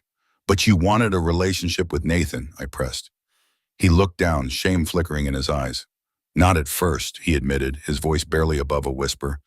At first, I just wanted it all to disappear. I sent money, signed the papers, and tried to pretend it hadn't happened. He shook his head as if disgusted with his younger self. But when Nathan was 14 and Diana told me he wanted to meet me, I couldn't say no. And once I met him, his voice broke and he swallowed hard. Once I met him, I couldn't walk away. He was my son, too. The words hung between us, heavy with a truth I wasn't ready to fully absorb. And yet you kept him separate, I said, my voice colder now. You built a wall between him and the rest of your life, our life. Richard's gaze dropped to his hands, his fingers twisting together. I told myself it was to protect everyone, that bringing Nathan into our world would only cause pain. But the truth is, I was a coward. I was terrified of losing you, of losing Jessica and Mark's respect. He looked up, his eyes pleading. So I compartmentalized. I convinced myself I could be a father to all three of my children without ever letting those worlds touch. My chest tightened with a mix of anger and sorrow. And did you ever stop to think about Nathan? Growing up knowing his father had another family who didn't even know he existed? Richard flinched, as if my words had struck a nerve. I told myself he had Diana, he said, his voice thick with regret. She's an incredible mother, gave him a good life. I thought he didn't need me the way Jessica and Mark did. He met my eyes, and I saw the weight of his self-deception. But that was just another lie I fed myself. The truth is I failed all my children, and I failed you most of all. I studied him, this man I'd loved for 40 years, whose every quirk and flaw I thought I knew. His confession laid bare a side of him I'd never seen, a man capable of such profound selfishness, yet so visibly tormented by it now. Diana gave me Nathan's number, I said after a long pause, breaking the silence. She said he might be open to meeting us, Jessica, Mark, and me. Richard's face lit with a fragile hope, his eyes searching mine. Would you consider meeting him? I'm thinking about it, I said honestly, my voice softer but firm. He's innocent in this, and he's tied to my children, whether I acknowledge it or not. Richard nodded, a cautious relief softening his features. He's a good man, Vicky. You'd like him, I think. He's got your sense of fairness, your eye for beauty. I raised a hand, cutting him off. Don't try to weave him into our story like that. If I meet him, it'll be on my terms, not as some extension of you. No, of course, he said quickly, his face flushing with embarrassment. I'm sorry. Silence stretched between us, thick with the weight of our shared history and the secrets that had fractured it. I took a deep breath, steeling myself. I've made a decision, I said finally. Richard straightened, his expression a mix of dread and resignation. About us? Yes, I leaned forward, my voice unwavering. I'm not filing for divorce, not right now.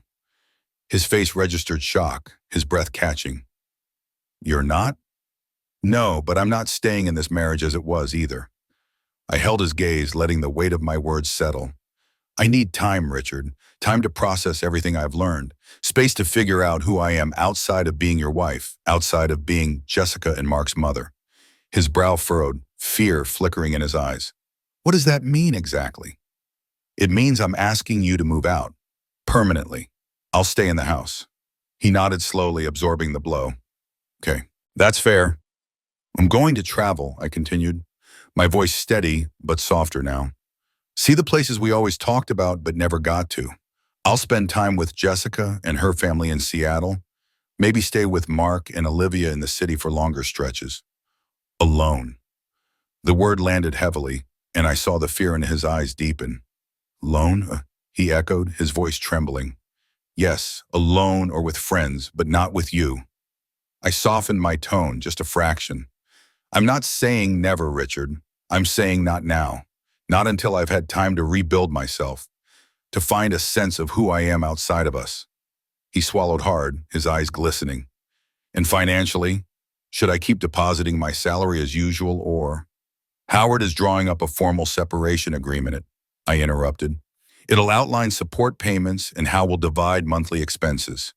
You'll keep running the business as always. We'll maintain our joint accounts for now, but I'm opening individual ones too. He nodded, accepting the terms with a quiet resignation. When will you tell the kids? They're coming over tonight, I said. I'll explain everything then. I paused, studying him. Would you like to be there for that conversation? Hope flickered across his face, fragile but unmistakable. If you think it'd be helpful, yes. 7-0, I said, standing to signal the end of our talk. And Richard, I expect complete honesty from you going forward. About everything. Absolute honesty, he promised, rising to his feet. No more secrets. Ever. As I walked him to the door, he turned to me, his voice soft. Thank you, Vicky, for not closing the door completely. I met his gaze, unflinching. I've invested 40 years in this marriage, Richard. That's not something I can just walk away from without careful thought. But don't mistake this for forgiveness. We're not there yet. I understand, he said quietly. I'll do whatever it takes, for as long as it takes. After he left, I wandered through the house, my fingers brushing over familiar objects. A chipped mug from a long-ago vacation. A photo of us laughing at Jessica's graduation. Each one carried a memory, a piece of the life we'd built together. The love in those moments had been real, undeniable. But could it outweigh 3 decades of deception? I didn't have an answer, but I wasn't ready to let go of those memories entirely. Not yet. That evening, Jessica and Mark arrived together, their faces tight with apprehension as they stepped into the house.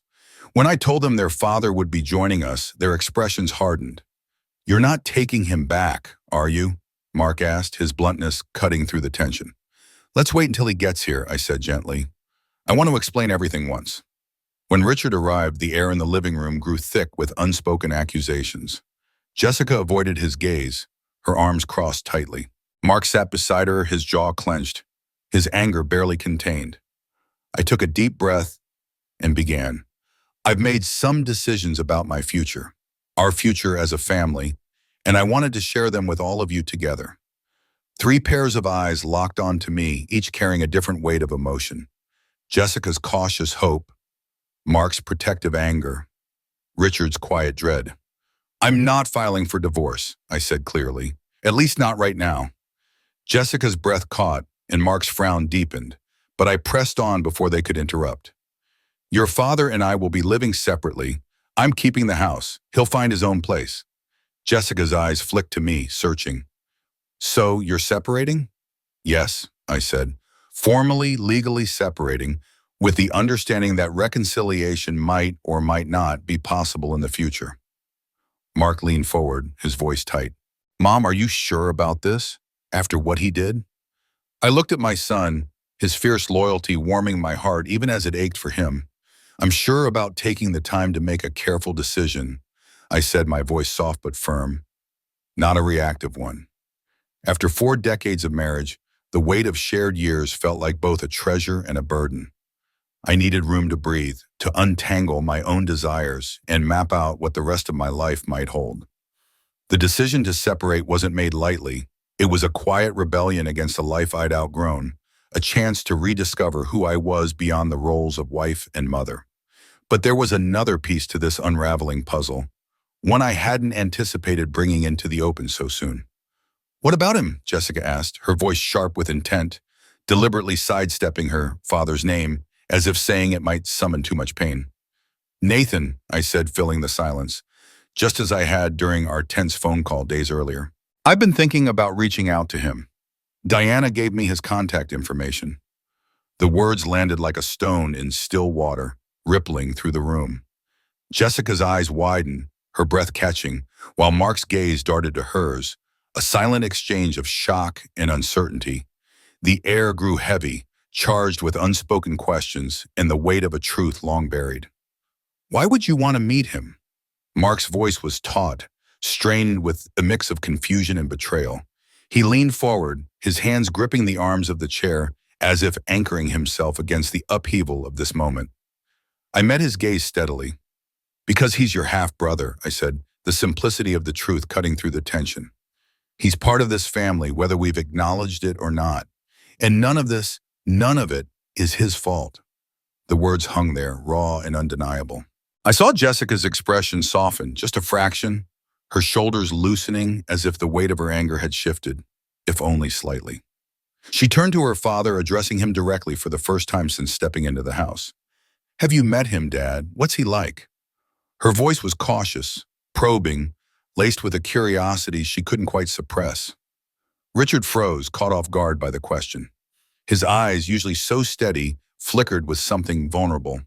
Regret, perhaps, or the ache of a secret kept too long. Yes, he said after a moment, choosing his words with care.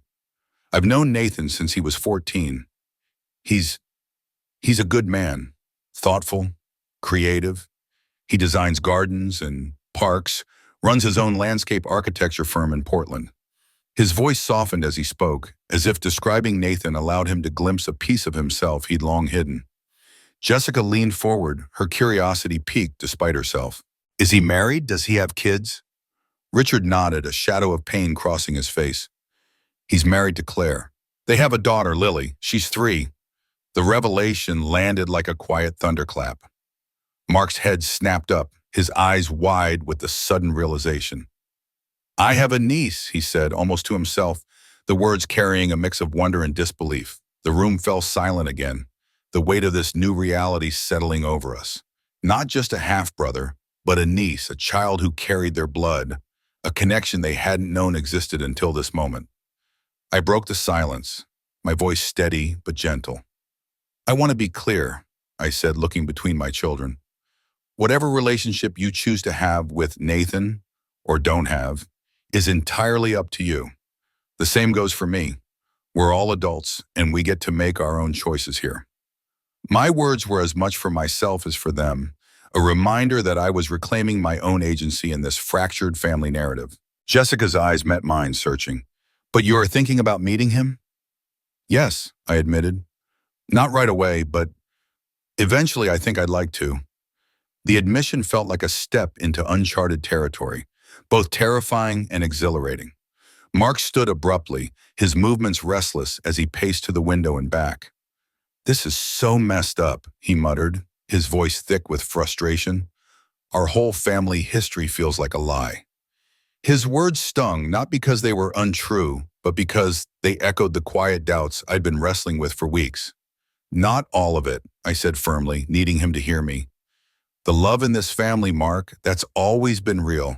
Your father's deception doesn't erase that. I held his gaze, willing him to believe it, to hold on to the truth of our bond despite the cracks in our foundation. Richard spoke then, his voice low and heavy with remorse. I know I've hurt you all deeply. I can't undo what I've done, but if you're willing, I'd like the chance to rebuild something with each of you. Something honest from now on. His eyes moved from Jessica to Mark, pleading for a chance he wasn't sure he deserved. Jessica studied him, her expression unreadable, a storm of emotions flickering behind her eyes. I need time, Dad, she said finally. It's a lot to process.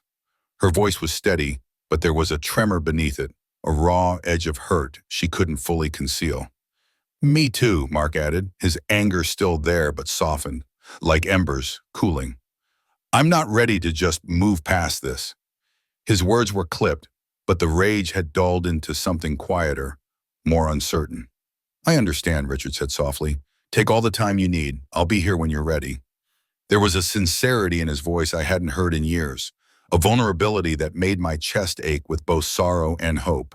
As the evening wound down, I walked them to the door. Jessica's hug was fierce, her arms tight around me, as if she could anchor us both in this moment.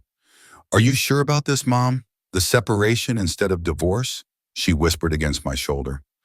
I nodded, my cheek pressed against her hair. I'm sure about giving myself time to decide what's right for me, I said, the words feeling like a promise to myself. Mark's embrace came next, strong and steady, his arms a reminder of the boy who'd always looked to me for answers I didn't always have. Call if you need anything, he said, his voice rough with emotion. Anything at all. I will, sweetheart, I promised. Richard lingered at the threshold, his eyes searching mine. Thank you, Vicky, he said, his voice thick with a mix of regret and gratitude, for giving me even this much of a chance. I offered a small nod, unable to muster more. Good night, Richard. When the door closed behind them, I leaned against it, the cool wood grounding me as a wave of exhaustion and strange liberation washed over me. The future loomed ahead, uncertain but brimming with possibilities I hadn't dared to imagine before. I was no longer just Richard's wife or Jessica and Mark's mother. I was Victoria, a woman stepping into her own story. The weeks that followed were a blur of practical changes. Howard, my attorney, finalized the separation agreement, a document that felt both like an ending and a new beginning. Richard moved into a modest apartment downtown, taking only what he needed from the house we'd shared for decades. I opened my own bank accounts, a quiet act of defiance against the life we'd built together.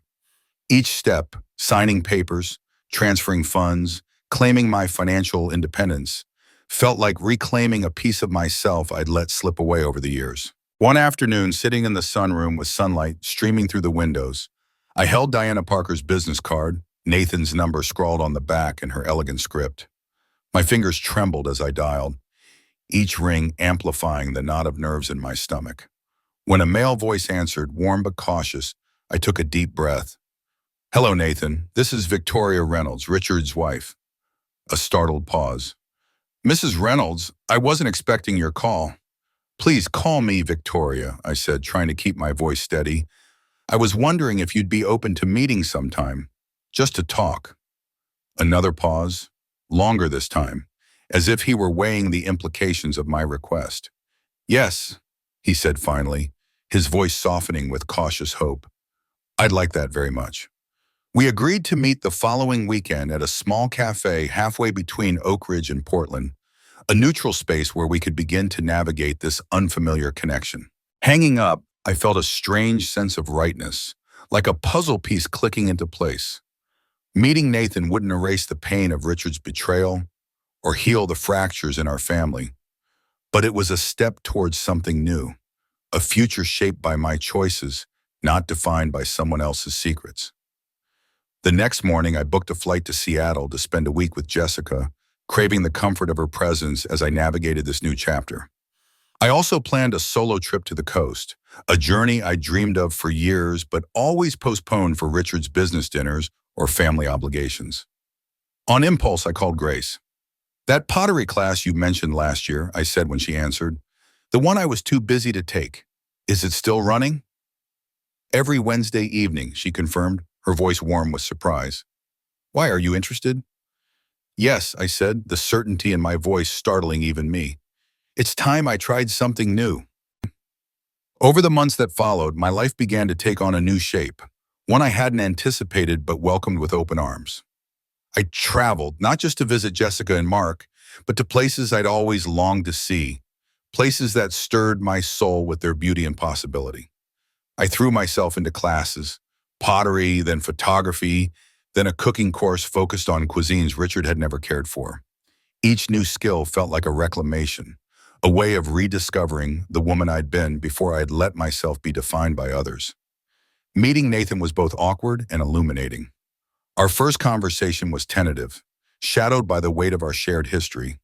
But as he spoke about his work designing gardens, his love for his daughter Lily, and the life he'd built with Claire, I began to see him not as a symbol of Richard's betrayal, but as a person in his own right, a man connected to my children by blood, if not by shared memories. There was a quiet strength in him, a thoughtfulness that reminded me of Jessica in unexpected ways. Jessica, after much hesitation, agreed to meet Nathan too. Her approach was cautious, her curiosity tempered by the hurt she still carried. Mark took longer, his sense of betrayal deeper, more visceral. But eventually, the pull of his niece Lily drew him in, a connection he couldn't ignore. He reached out, tentative at first, but open to the possibility of something new.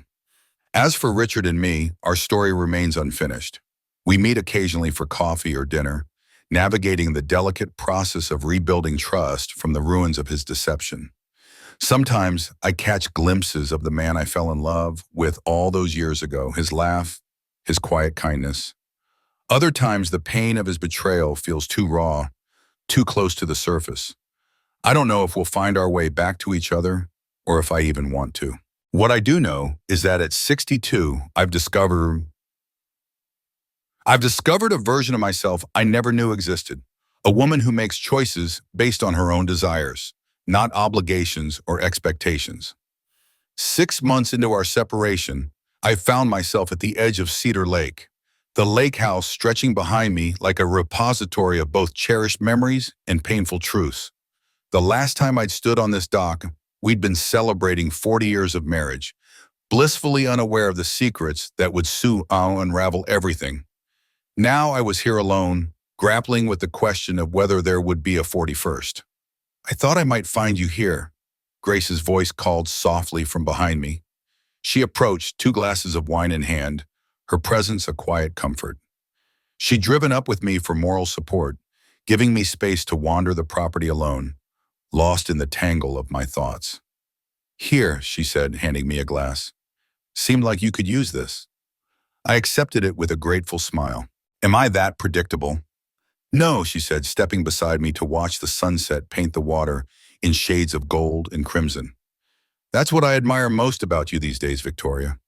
You've become decidedly unpredictable." Her words drew a soft laugh from me, a sound that felt lighter than I'd expected. She was right. In the months since learning about Nathan, I'd made choices that surprised everyone. Myself most of all. The careful, accommodating wife was gone, replaced by a woman who was learning to live for herself. The betrayal that could have broken me had instead become the catalyst for a transformation I never saw coming. Standing there, watching the sun dip below the horizon, I felt a quiet strength settling within me. I'd lost the certainty of who I thought I was, Richard's wife, the matriarch of a perfect family. But in that loss, I'd found something far more precious, the freedom to discover who I could become. And that, despite the pain, felt like a gift I hadn't known I needed. At 62, I found myself standing at a crossroads I never imagined I'd face. For decades, I had been the woman who poured her heart into being the perfect wife and mother, always accommodating, always supportive. That version of me, so deeply woven into the fabric of my family, had begun to unravel, giving way to someone new, someone who dared to place her own desires at the forefront. As I sat with Grace by the lake, the cool evening air brushing against my skin, I took a slow sip of wine, savoring its warmth as it steadied my nerves. Richard called again this morning, I confessed, my voice soft but steady. He's pressing me for a decision. Grace, ever perceptive, arched an eyebrow, her eyes glinting with curiosity. And, have you made one? I turned my gaze to the water, where the last light of day danced across its surface, two loons gliding gracefully in tandem. I think so, I murmured, but I needed to come here, to this place, to be absolutely sure. The past 6 months had been a voyage of self-discovery, each step peeling back layers of a life I thought I knew. The initial shock of our separation had left me raw, as though the ground beneath me had crumbled. Yet once the practicalities were sorted, bank accounts divided, possessions allocated, I found myself staring at a question that loomed larger than any I'd ever faced. Who was Victoria Reynolds without Richard? The answer didn't come all at once. It unfolded in quiet moments, in bold revelations, like pieces of a mosaic slowly coming together. I discovered I loved the freedom of traveling alone, wandering through unfamiliar cities with only my thoughts for company. I found joy in documentaries that delved into the complexities of the world, a stark contrast to the predictable action films Richard always insisted on. I savored spicy dishes that made my tongue tingle, flavors he'd always dismissed as too intense. I learned to change a tire in a community center class, my hands smudged with grease and my heart swelling with pride. I negotiated the sale of one of our joint investments with a fierceness I didn't know I possessed, and I found solace in the simple act of watching thunderstorms roll in from my porch swing, the sky's fury mirroring the storm within me. But perhaps the most surprising discovery was my capacity for forgiveness. Richard and I had lunch last week, I told Grace, my eyes still fixed on the lake's darkening surface. He mentioned that Nathan's wife is expecting another child. I'm going to be a step-grandmother again. Grace's gaze softened, studying me with the care of someone who knew the weight of my words. How does that feel? She asked. I paused, searching for the truth. Oddly happy, I admitted. I've gotten to know Nathan these past months. He's a good man, Grace. His daughter Lily is a spark of joy. This new baby, it's innocent, just another thread in a family tapestry far more intricate than I ever imagined. My relationship with Nathan, Richard's son from a long-hidden affair, had been a delicate dance. Our first meetings were stiff, shadowed by the pain of his existence. Yet over time, his patience and kindness wore down my defenses. He answered my questions without faltering, respected the boundaries I set, and showed me a warmth I hadn't expected. Blaming him for the secrets that shaped his life felt as futile as blaming the wind for blowing. My children, Jessica and Mark, navigated their own paths with Nathan. Jessica, with her artist soul, embraced her half-brother with an ease that surprised me, their shared love of creativity forging a bond I envied. Mark was slower to warm, his loyalty to me making him wary. But Nathan's invitation to collaborate on a city park project, an architect and a landscape designer crafting beauty together, began to soften his edges.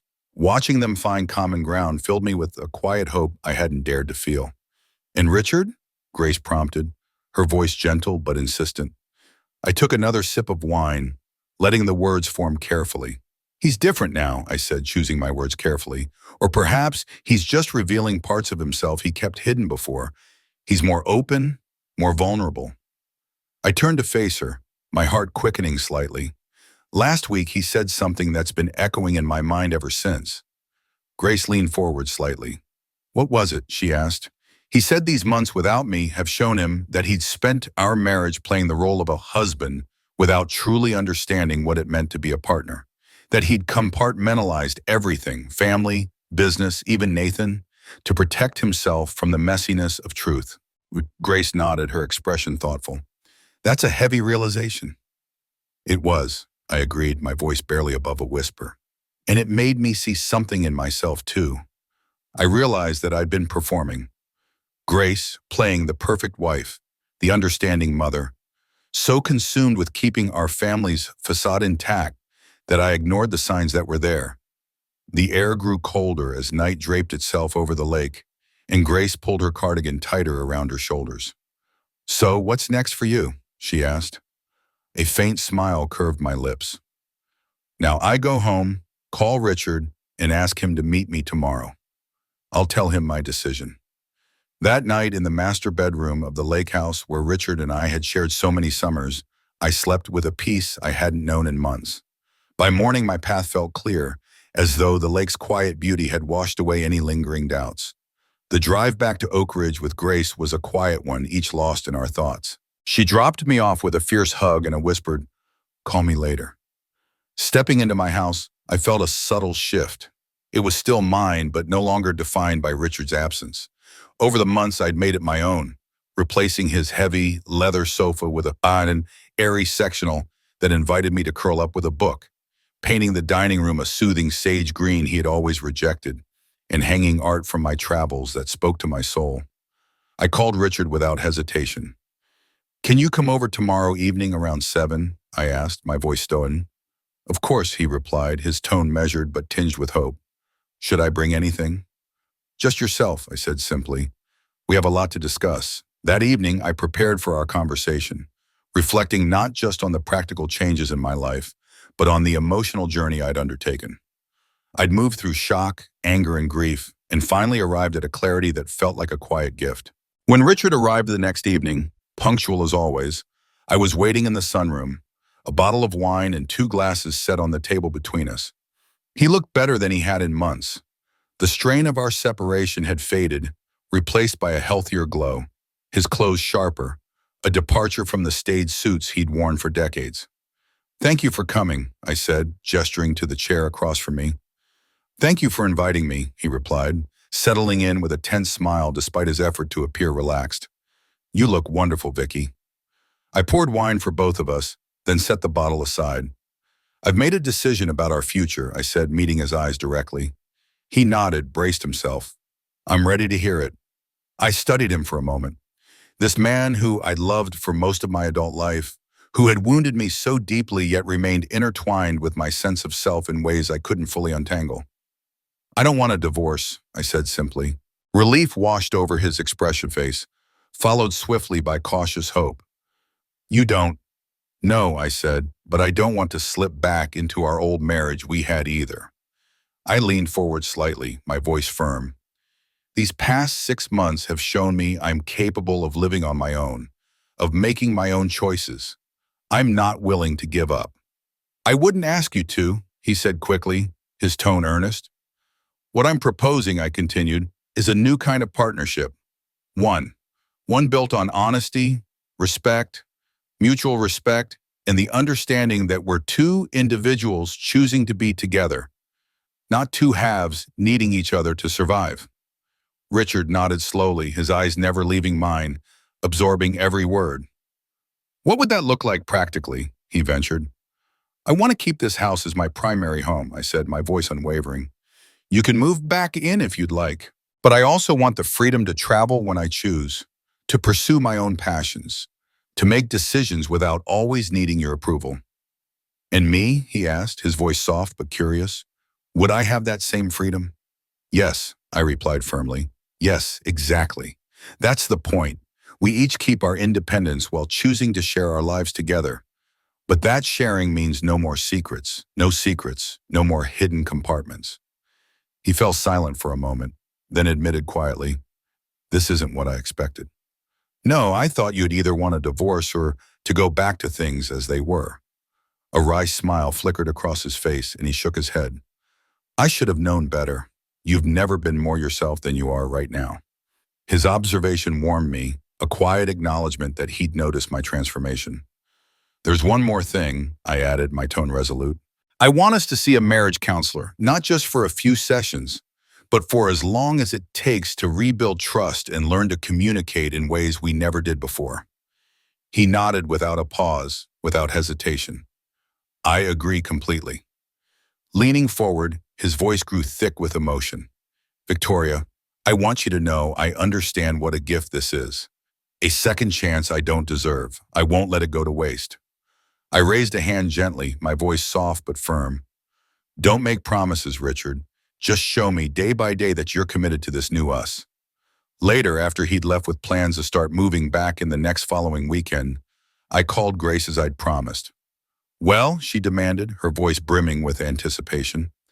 I smiled, feeling lighter than I had in years. "We're starting over again," I said simply. Not from where we left off, but from somewhere new.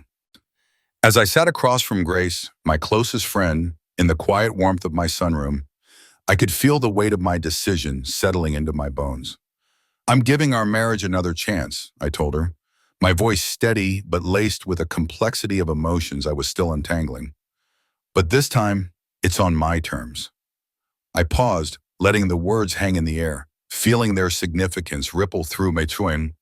Grace tilted her head, her eyes searching mine with that familiar blend of concern and curiosity. "And what does Richard think about these terms?" she asked, her tone gentle but probing. I smiled faintly, picturing Richard's face when we talked, his eyes raw with gratitude and something like awe. "He's thankful for any chance at all." I said simply, "I think he finally gets it, Grace. He understands why things have to change moving forward." My words carried a conviction I hadn't expected, a quiet strength born from months of soul-searching. Grace fell silent for a moment, her gaze drifting to the window where the first stars were beginning to pierce the deepening indigo sky. "Are you sure, Vicky Who?" she asked, her voice soft but insistent. "Really sure?" I nodded, surprised by the certainty that bloomed within me. "Yes," I said, my heart swelling with a clarity I hadn't felt in years. "Not because I can't live without him, I've proven to myself that I can. These past months, standing on my own, I've rediscovered who I am.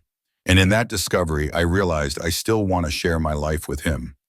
But now it's a choice, not a need." And my words felt like a declaration, not just to Grace, but to myself, a vow to honor the woman I'd become. Grace's face softened, her eyes warm with affection. "Then I'm happy for you," she said, her voice rich with sincerity. "For both of you." After we hung up, I lingered in the sunroom, my sanctuary, where the soft glow of twilight bathed the room in a quiet serenity. I watched the stars multiply in the sky, each one a tiny beacon of possibility. The road ahead wouldn't be easy. Trust once shattered doesn't heal quickly. But for the first time in months, I felt a spark of hope, not for the future I'd once imagined, but for something deeper, more real, forged in the fires of truth and resilience. The following weekend, Richard returned home with a simplicity that mirrored our new beginning. He arrived with just his clothes and a few personal items, leaving behind the furniture he'd bought for his apartment. "I want this to feel like a fresh start," he said, his voice earnest as he set his bags down in the foyer. His eyes met mine, and I saw a vulnerability there. A man stripped of pretense, standing before me not as the husband of decades past, but as someone willing to rebuild. Not like I'm just slipping back into my old life. We set about creating new rhythms, ones that felt equitable and alive. Instead of me shouldering all the cooking, as I had for years, we took turns in the kitchen, chopping vegetables side by side, laughing over small mishaps like spilled spices or overcooked pasta. We divided household chores more fairly, carving out time each week to sit down and talk, really talk, about our feelings, our fears, our hopes. Those conversations were raw, sometimes uncomfortable, but they were honest in a way we hadn't been in years. Our first session with Dr. Elaine Harper, a marriage counselor with a reputation for guiding couples through the complexities of long-term relationships, was a revelation. She sat across from us, her calm presence both grounding and challenging. "What are your goals for therapy?" she asked, her gaze moving between Richard and me. "To rebuild trust," I said without hesitation, the words sharp with the weight of betrayal I was still working through. Richard shifted beside me, his voice softer but no less resolute.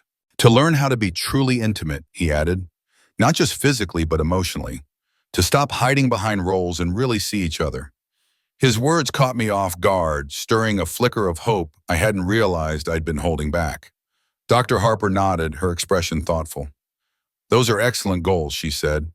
"But I must warn you, this process will mean facing uncomfortable truths about yourselves and your marriage. Are you ready for that?" We exchanged a glance, a silent agreement passing between us. Richard's hand brushed mine, and I felt the warmth of his resolve. Yes, we said in unison, our voices steady despite the uncertainty ahead. Dr. Harper leaned forward, her tone measured but firm. Let's start by examining the patterns that allowed such significant secrets to take root in your marriage for so long. That first session was like peeling back layers of scar tissue. We uncovered the ways we'd both contributed to the distance between us. My habit of accommodating Richard's needs at the expense of my own, his tendency to bury difficult emotions in neat compartments, our mutual commitment to keeping up appearances no matter the cost. You've both been performing roles in your marriage, Dr. Harper observed, her words slicing through the fog of our past. Victoria, the perfect, supportive wife. Richard, the successful provider. Those roles served a purpose, but they also created fertile ground for secrets to grow. Her insight stung, not because it was cruel, but because it was true. In the weeks that followed, we carried those lessons into our daily lives. We established a weekly date night, venturing to new restaurants, or trying activities we'd never considered before. Pottery classes, jazz concerts, long walks through unfamiliar neighborhoods. We read books together, curling up with coffee in the mornings to discuss ideas that sparked our curiosity. We shared dreams and fears we'd once kept locked away, our conversations weaving a new thread of connection. Physically, our relationship took on a tentative, almost reverent quality. After months apart, we approached intimacy with a shy curiosity, like rediscovering each other for the first time. There was a fragility to it, a precious vulnerability that felt both unfamiliar and sacred. 3 months after Richard moved back in, we hosted our first family dinner with our children, Jessica and Mark, and their spouses, Daniel and Olivia. The evening was tentative, the air thick with unspoken questions. Conversations stumbled at times, but by the time we reached dessert, a fragile sense of normalcy emerged. Mark sparred with Richard over politics, their voices rising with familiar passion. Jessica shared stories from her work, her laughter bright and unguarded. Daniel and Olivia chimed in with anecdotes, their ease softening the edges of the night. As I carried plates to the kitchen, Jessica followed, her footsteps quiet but purposeful. "Are you happy, Mom?" she asked, her directness catching me off guard. "Really happy? Not just making the best of things?" I set the dishes in the sink, turning to face her. Her eyes, so like her father's, searched mine for truth. "Yes," I said, my voice soft but sure. "Not the way I was before. This is different, more real, more grounded." She studied me for a long moment, then nodded, a small smile breaking through. "Good," she said. "That's all I care about." The next milestone came when Richard suggested inviting Nathan, his son from a long-ago affair, and his family for dinner. "Only if you're comfortable with it," he added quickly, his eyes searching mine for any hint of hesitation. 6 months earlier, the idea would have been unthinkable, a wound too raw to touch. But now it felt like a natural step forward, a way to weave the past into the present without letting it define us. "I think it's a wonderful idea," I said, surprised by my own sincerity. The evening of the dinner, I felt a flutter of anticipation, not dread. I'd met Nathan a few times by then, and his wife Claire once or twice. Their daughter Lily was a bright 3-year-old with Richard's piercing eyes and Claire's wild curls. But this would be the first time they would step into our home, the home Richard and I had built over decades, where Nathan had once been a hidden truth. "Are you nervous?" Richard asked, finding me in the kitchen arranging a cheese platter with more care than necessary. "A little," I admitted, smoothing my apron. "But not the way you might think. I'm more worried about making them feel welcome, about ensuring Lily feels at ease." Richard's face softened, a quiet wonder in his eyes. "You're remarkable, you know that? After everything, you're still thinking about others' comfort." I shook my head, a small smile tugging at my lips. "Not remarkable," I said, "just trying to move forward instead of looking back." The dinner unfolded with an ease I hadn't dared hope for. Nathan and Claire arrived with flowers and a bottle of wine, their warmth disarming. Lily clutched a drawing she'd made for Grandma Vicky, the simple title catching me off guard. My eyes stung as I knelt to accept the colorful scribble. "Thank you, sweetheart," I said, my voice thick. "This is beautiful. I'm going to hang it right on the refrigerator." Lily beamed, then turned to Richard. "I made one for Grandpa, too." As we gathered around the dining table, Richard and me, Nathan and Claire, Mark and Olivia, Jessica and Daniel, I studied the faces around me, each one a thread in the tapestry of our unconventional family. Richard raised his glass, his voice steady but laced with emotion. "To new beginnings," he said, "and to the wisdom that comes from facing difficult truths." We clinked glasses, the moment solemn yet brimming with possibility. Later that night, as Richard and I prepared for bed, he turned to me, his expression one of quiet awe. "I never thought this could be possible," he said softly. "All of us together, not just tolerating each other, but connecting. It's more than I deserve." I took his hands in mine, feeling the warmth of his skin. "It's not about deserving," I said. "It's about choosing to build something meaningful from what was broken." He drew me into his arms, holding me close. "I love you, Victoria," he murmured. "More now, I think, than ever before. Because now I see you, really see you, for the extraordinary woman you are." I rested my head against his chest, the steady rhythm of his heartbeat grounding me. "I love you too," I whispered. "Not despite our past, but including it. All of it." 1 year after the revelation of Richard's secret son, we stood at our lake house, surrounded by our family, to renew our vows. It wasn't the grand celebration of our 40th anniversary, but a quiet, intimate ceremony that felt truer to who we'd become. Nathan, Claire, and Lily were there, joined by their newest addition, 4-month-old James. Grace stood beside me as my matron of honor, just as she had 41 years earlier. "You look radiant," she whispered, as we waited for the ceremony to begin, her eyes bright with affection. I smoothed the skirt of my simple ivory dress, chosen not for tradition, but for its understated elegance. "I feel at peace," I told her, my voice steady, "like I've finally found solid ground after months of uncertainty." Grace squeezed my hand, her smile warm. "That's better than happiness sometimes," she said, "more lasting." The ceremony was brief but deeply felt. Richard and I had written our own vows, promising not a perfect future, but one built on honesty, vulnerability, and the courage to keep choosing each other. As we spoke, I felt the weight of our journey, the quarantine, the growth, the love, woven into every word. Our family watched, their presence a testament to the bonds we'd forged, not despite the past, but because of it. The moment felt like a quiet revolution, a sacred pause in the chaos of life where two souls stood bare before each other, not to repeat old promises, but to forge new ones. Richard's eyes, weathered by years and softened by lessons, held mine with a steadiness that spoke of hard-earned wisdom. His voice, firm yet tender, carried the weight of a lifetime as he said, "I choose you again, Victoria." The words weren't an echo of our youth, but a declaration of a man who had walked through fire to understand what it meant to truly share a life. He slid a new ring onto my finger, its cool metal resting beside the worn gold of my original wedding band. This wasn't a replacement, but a symbol of a chapter we were writing anew. A chapter built on honesty, respect, and the courage to grow together. Inside, his heart must have raced with the hope that I'd meet him in this moment, that I'd see the man he'd become, not the one who once faltered. When my turn came, I took his hand, feeling the familiar calluses, the warmth of a life lived alongside mine. My voice trembled, not from doubt, but from the depth of what I felt. "I choose you again, Richard," I said, my words deliberate, each one a step toward a truth I'd fought to claim. "Mona's the woman who once shaped her entire world around being your wife, but as someone who's discovered her own strength, her own voice, and still wants you beside her." I promised to love him with an authenticity that didn't shy away from hard truths, to speak even when my words might sting, and to keep exploring who we could become together.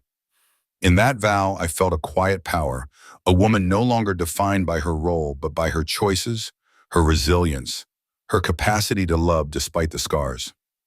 Later, as our family gathered around us, their laughter and chatter filling the air, I slipped away to the lake's edge. The sunset spilled across the water, painting it in hues of gold and crimson, like a canvas of hope.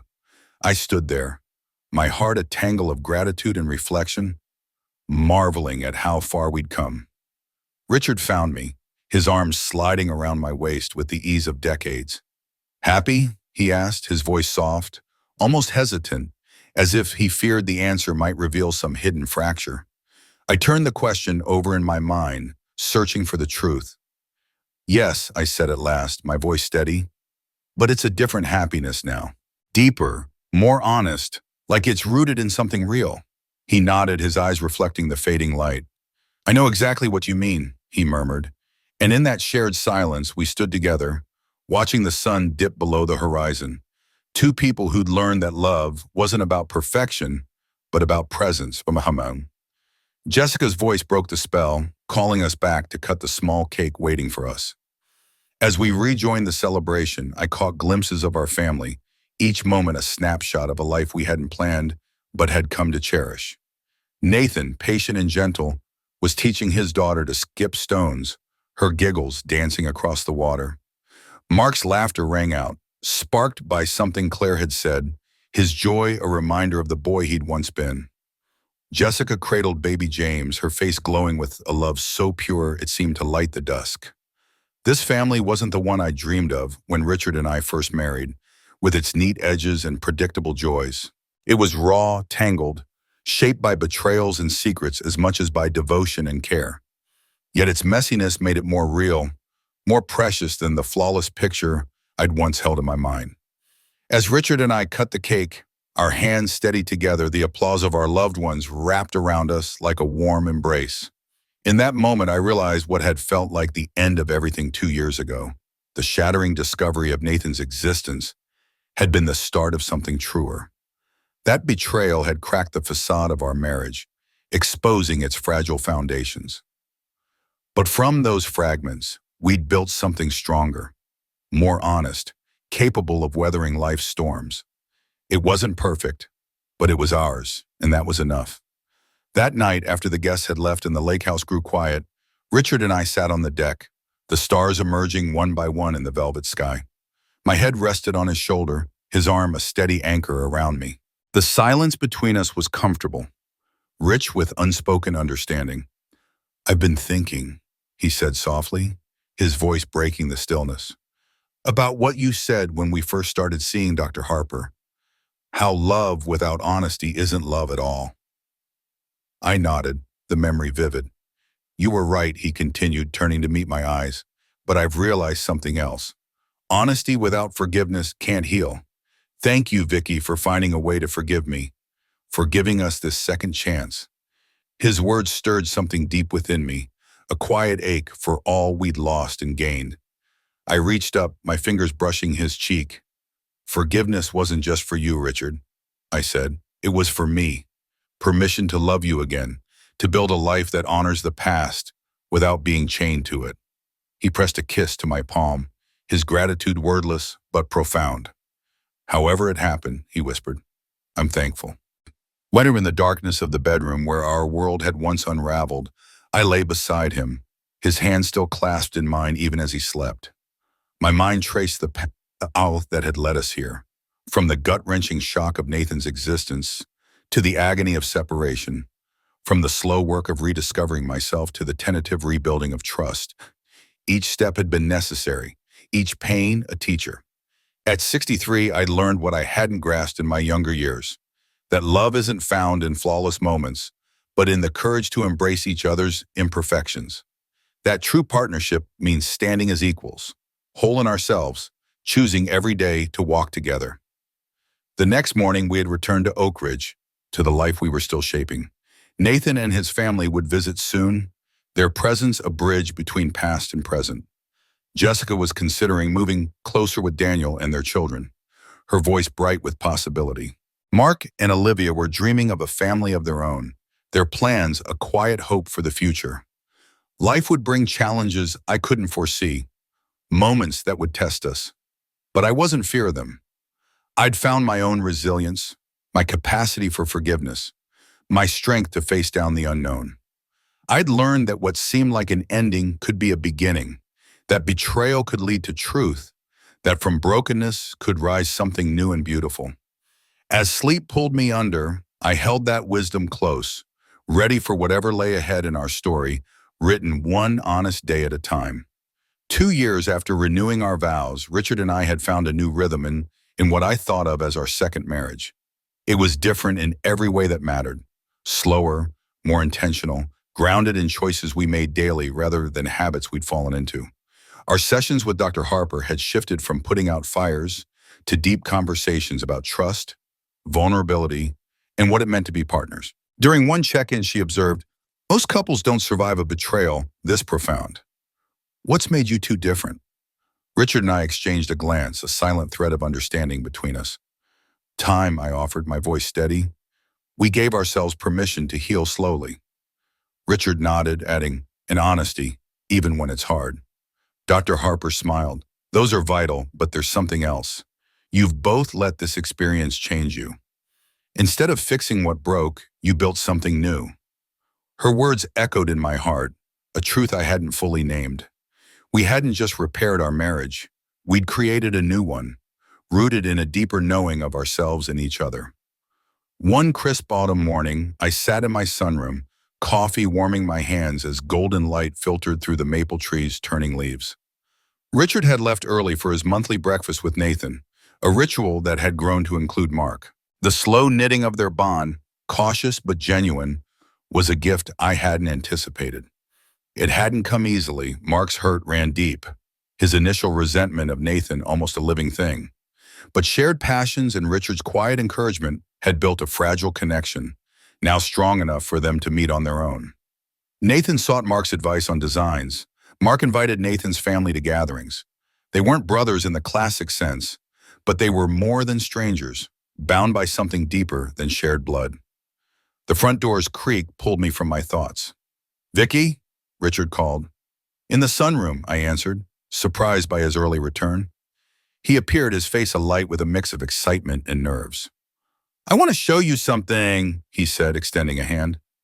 Curious, I followed him to the car, my questions growing as we drove past Oakridge's familiar streets into the countryside. "Where are we going?" I asked, watching fields replace houses. "It's a surprise," he replied, his voice carrying a spark of the young man I'd once known. 20 minutes later, he turned onto a gravel road lined with towering pines. The trees parted, revealing a quaint cottage nestled by a serene lake, its waters glinting in the morning sun. "Richard," I breathed, stepping out. "What is this place?" The moment Richard pulled the car up to the lakeside cottage, his face betrayed a blend of anticipation and nervous hope, as though he were unveiling a dream he wasn't know I'd share. "What do you think?" he asked, his voice soft but eager, eyes searching mine for a reaction. "It could be ours, if you want it." The word ours hung in the air, stirring a quiet confusion in me. We already had a home, a place filled with years of laughter, arguments, and unspoken truths. Why this? "We have a house," I said, my tone more questioning than dismissive. He nodded quickly, almost as if he'd rehearsed this moment. "I know, and I'm not saying we sell it, but I've been thinking about something you said a while back, about wanting a place where the family could gather, somewhere new, free from the weight of our past." His words tugged at a memory, a fleeting conversation from months ago when I'd mused about holiday gatherings in a space untouched by the secrets that had once fractured us.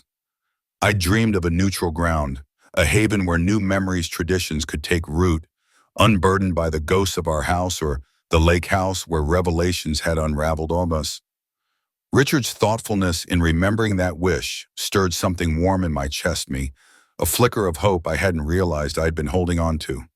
"Come inside," he urged, his voice gentle but insistent, as if the cottage itself might persuade me where words could convince me not. Stepping into the cottage felt like crossing into a different world. The main floor opened up with an airy grace, sunlight streaming pouring through large windows that framed like the lake beyond. A stone fireplace anchored the living room area, its hearth already inviting images of cozy winter nights. The kitchen, with its gleaming counters and wide views of the water, seemed built for shared meals and late-night conversations. Upstairs, 3 bedrooms offered quiet retreats, each with their own charm, while the finished basement held promise as a playroom for grandchildren or a spillover space for guests. The previous owners were an older couple, Richard explained as we moved through the rooms, his voice tinged with admiration. They used it mostly in summer, but it's fully winterized. New roof, updated plumbing, everything solid. Each detail he shared felt like a brushstroke in a picture he was painting for our family, one where our family could find a new beginning rhythm. I stepped out onto the back deck, my breath catching at the lake's stillness, its surface like a mirror reflecting the morning sky. The beauty of it was almost undeniable, a quiet splendor that seemed to whisper possibilities. It's gorgeous, I admitted, my voice soft, almost afraid to disturb the peace moment. But practicality tugged at my heart, grounding my heart's leap. Richard, this is a big step, a second property. It's a lot to take on commitment. He joined me at the railing, his presence a steady beside me, and I could feel the weight of his hope mingling with my own hesitation. I know, he said, his tone earnest. If you don't want it, that's okay. I just couldn't let it pass by without showing you. Someone else would grab it soon. He paused, his gaze dropping to the deck, and I sensed there was more he needed to say. There's something else, he added, his voice quieter now, almost tentative. I turned to face him, my heart tightening with curiosity and a trace of unease. What is it? His eyes met mine, and I saw a vulnerability there, a man who'd learned to tread carefully after years of missteps. I talked to Jessica, Mark, and Nathan before bringing you here, he said, his words deliberate. I wanted to make sure they'd feel good about this place being a family gathering spot place. The revelation landed softly, but its impact was profound. 2 years ago, Richard would have charged ahead, deciding for us all, presenting a fait accompli, done deal with no room for discussion. This version of him, thoughtful, collaborative, felt like a gift, a sign of how far we'd come. My throat tightened with unexpected emotion. What did they say? I asked, my voice barely above a whisper. His face broke into a wide, warm, unguarded smile that lit up his eyes and softened the lines of his face. They loved it. Jessica's already planning how to make the kitchen her own. She says Daniel needs a proper space for his cooking culinary experiments. Mark's talking about building a dock next spring. And Nathan, he paused, his smile deepening with a touch of pride. Nathan offered to design the landscaping as a gift to us. The thought of our children, each so different, each carrying their own piece of our complicated history, embracing this place overwhelmed me. This cottage wasn't just a house, it was a chance to weave new threads into the tapestry of our family, one that had been torn and mended with care. I felt a swell of gratitude, a longing for something I hadn't fully named until this moment, a fresh start, a place where our blended family could build memories free from the shadows of betrayal. I'm not asking you to decide today, Richard said quickly, sensing my quiet introspection. Take your time. We can come back, see it in different seasons, make sure it feels right. I nodded, still processing the weight of the possibility, the way it seemed to answer a need I'd barely acknowledged. Thank you, I said, my voice thick with emotion, for finding this, for thinking of it. He reached for my hand, his touch warm and reassuring, and gave it a gentle squeeze. Whatever you choose, I'm okay with it. I just wanted you to see what could be. The drive home was quiet, but my mind was alive with images. Summer barbecues on that deck, the scent of grilled food mingling with lake air, Thanksgiving dinners around a long table, voices overlapping in laughter and debate, winter evenings with grandchildren sprawled by the fireplace, piecing together puzzles as snow fell outside. This wasn't just a house, it was a vision of connection, of choosing each other despite the messiness of our past. Suddenly the words spilled out, surprising even me. Let's do it. Richard glanced over, his eyebrows lifting in cautious surprise. You're sure you don't need more time? I shook my head, a quiet certainty settling over me like a warm blanket. No, it feels right. A new chapter for us all. His smile was radiant, a burst of joy that mirrored the hope blooming in my chest. I was hoping you'd say that, he said, his voice thick with relief and happiness. 2 months later, on a snowy December afternoon, we gathered at the cottage, now ours, for our first family Christmas. Jessica and Daniel arrived first, their 2 children tumbling out of the car with boundless energy, followed by Mark and Olivia, who'd recently shared the joyful news of their first child due in summer. Nathan, Claire, and their kids pulled up last, their car brimming with gifts and the warm, spicy scent of Claire's homemade cinnamon rolls. From the kitchen window, I watched them all navigate the snowy path to the cottage door, their laughter cutting through the crisp air.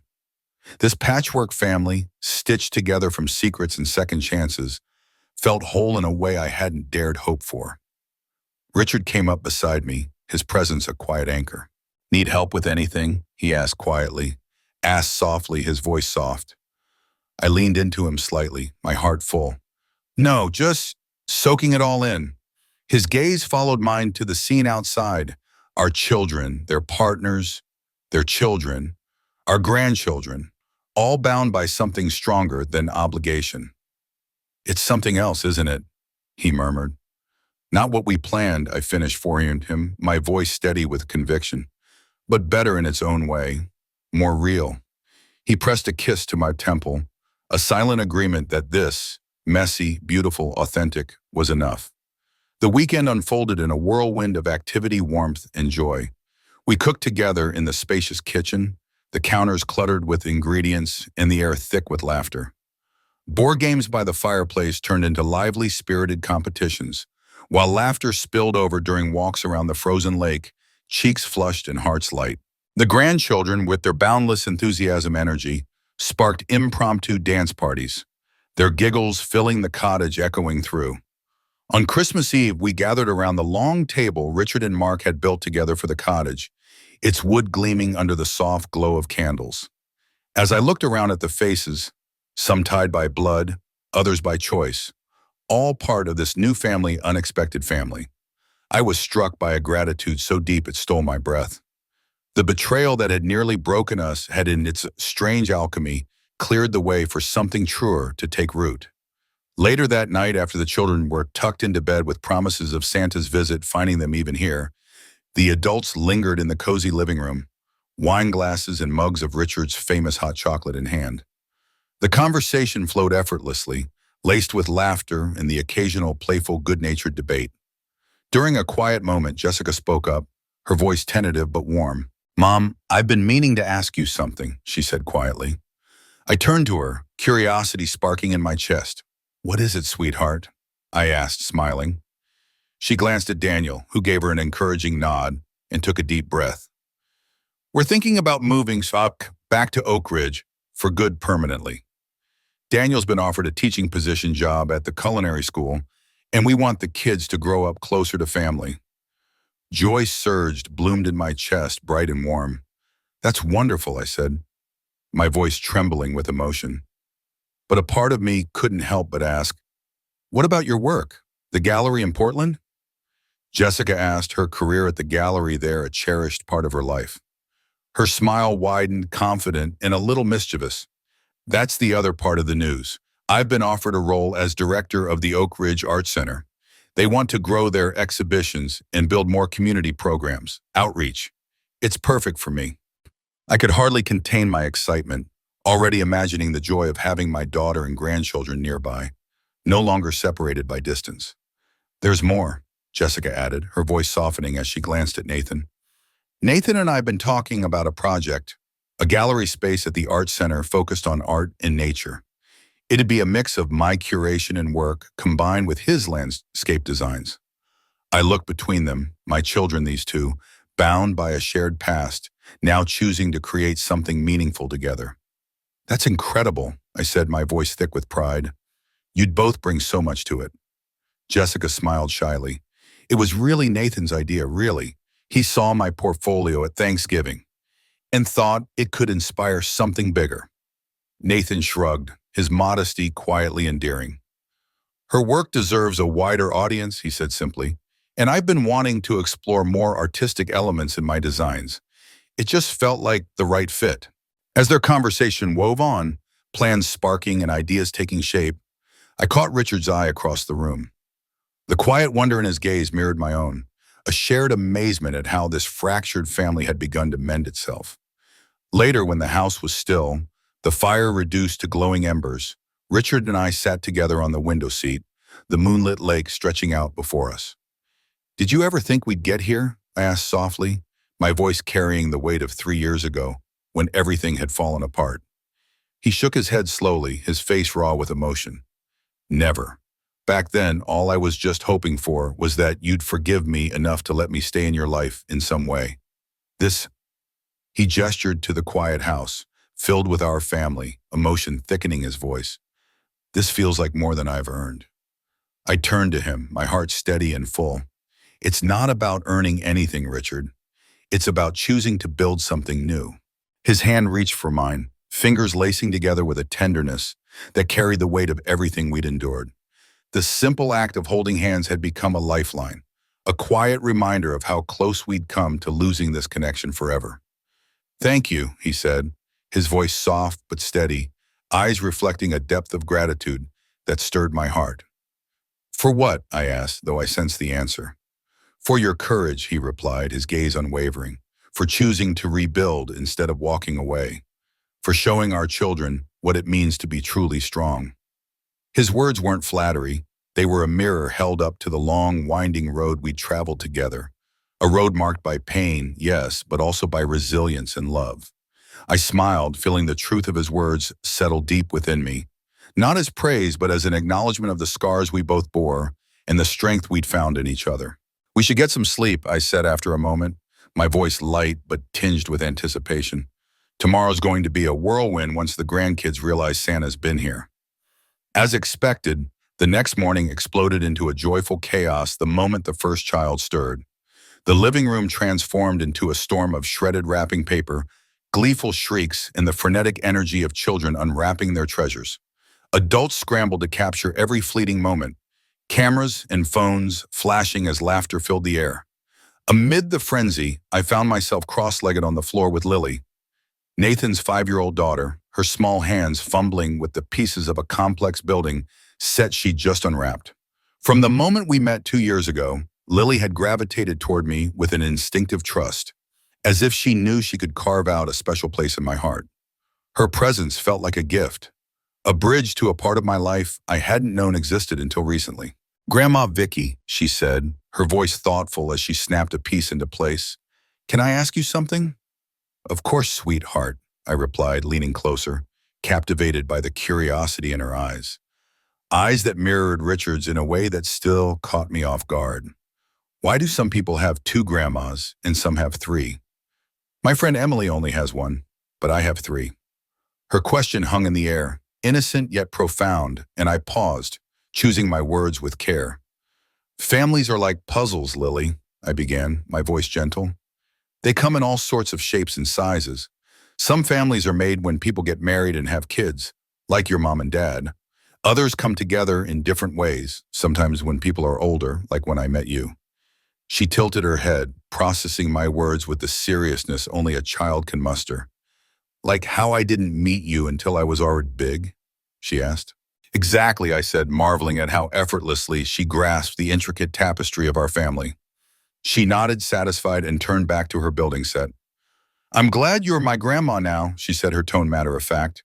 You're really good at building things. Her words hit me like a soft wave, bringing tears to my eyes, not from sorrow, but from the sudden, overwhelming realization that children often see the world's truths more clearly than adults. I was good at building things, not just the plastic structures we pieced together, but the fragile, vital connections that span the chasms of our past, linking yesterday's pain to today's hope. The rest of the holiday unfolded in a warm blur of shared moments, family dinners filled with chatter, snowy adventures in the crisp winter air, and quiet evenings where love spoke louder than words. On our final night together, Richard stood at the head of the table, his glass raised, his eyes sweeping over the faces of our beautifully imperfect family. 3 years ago, he began, his voice steady but thick with emotion, I couldn't have dreamed we'd be here, all of us together like this. My mistakes, my secrets, they nearly cost me everything that matters. He paused, his eyes finding mine, and in that moment I felt the weight of our shared history. But because of Victoria's extraordinary heart, her capacity to forgive, and all of your willingness to build something new, we've created this, a family not defined by perfection, but by truth and love. He lifted his glass higher. To second chances, he said, his voice breaking slightly, to new beginnings, and to the courage it takes to face the hard truths. Nathan, his son, raised his glass quietly. To family, he added, and the room echoed the sentiment, the word carrying the full weight of the messy, beautiful reality we'd all chosen to embrace. As winter melted into spring, the cottage became the heart of our family's gatherings. Easter brought an elaborate egg hunt, meticulously planned by Nathan, with children racing across the property in search of hidden treasures. Memorial Day weekends were filled with barbecues on the new deck Mark had built, the smell of grilled food mingling with laughter.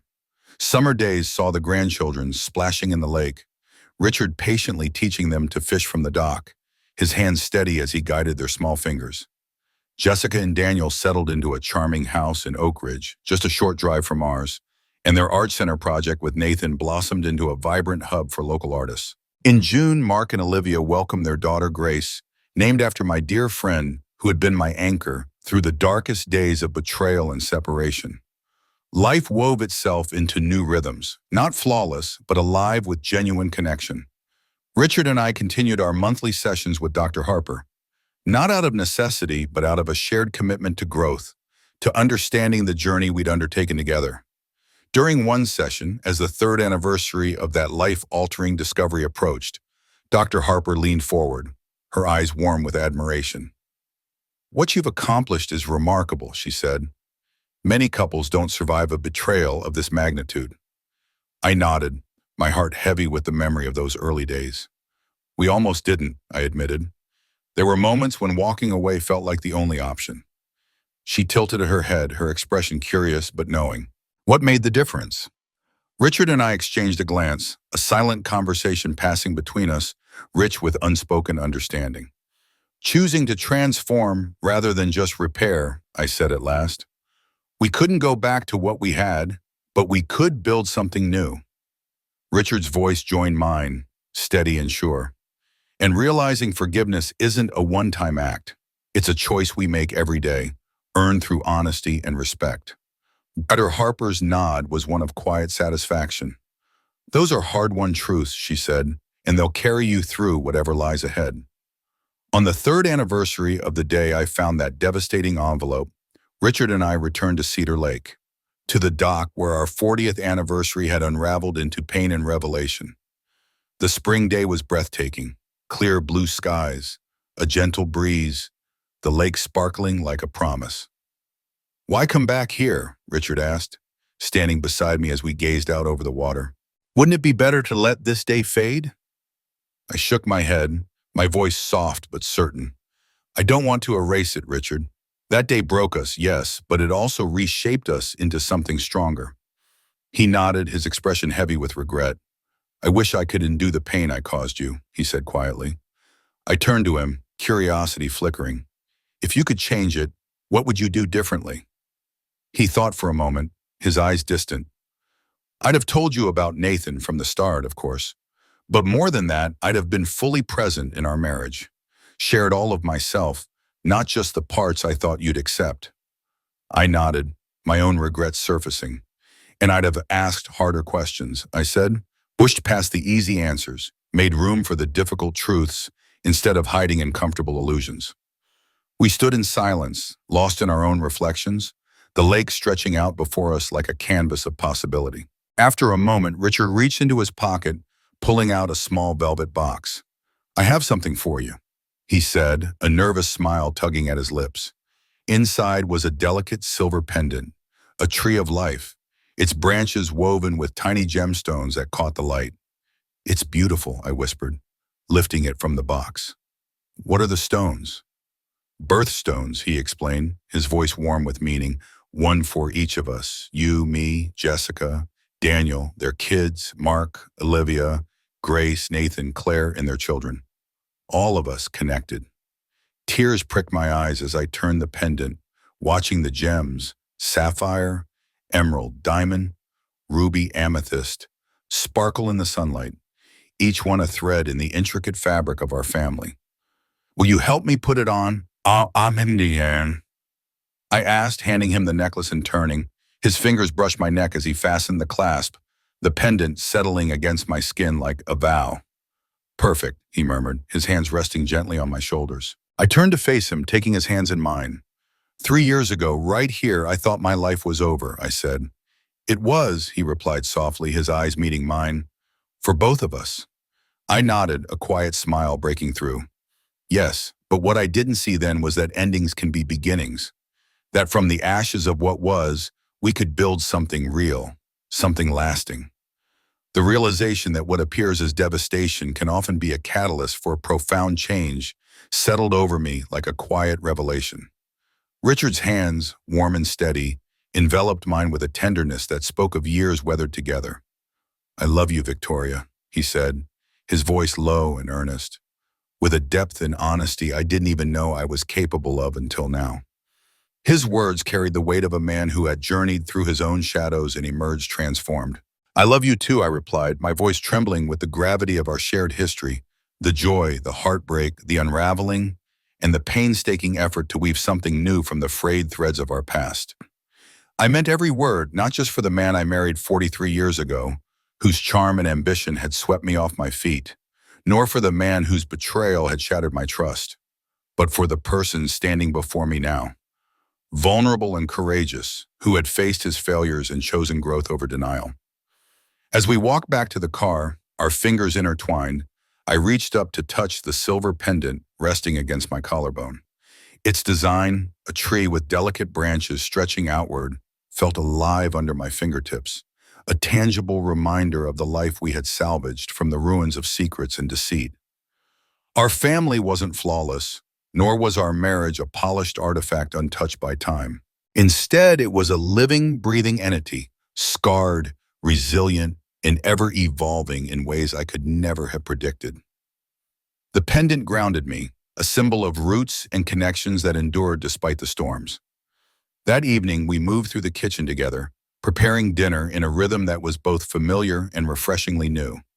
For decades, cooking had been my solitary domain, a role I'd accepted without question. Now, Richard's presence at the counter, his hands deftly slicing herbs, felt like a quiet revolution in our dynamic.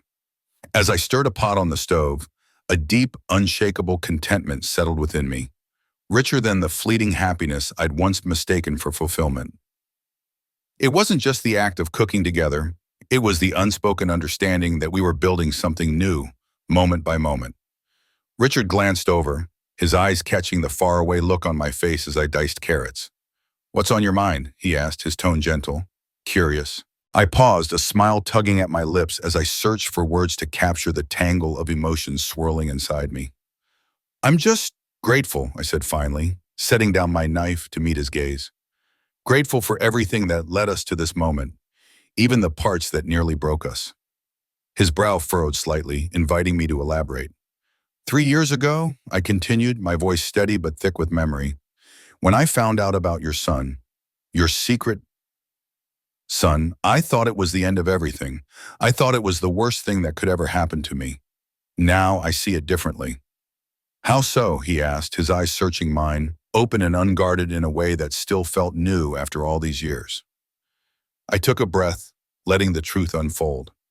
"It wasn't the secret itself that was tearing us apart, Richard. It was the kind of marriage we'd built, one where secrets could take root, where we prioritized appearances over honesty, where we performed perfection instead of facing the messy, difficult truths.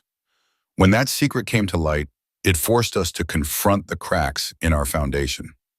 It broke us open, yes, but it also gave us the chance to rebuild something stronger, something real."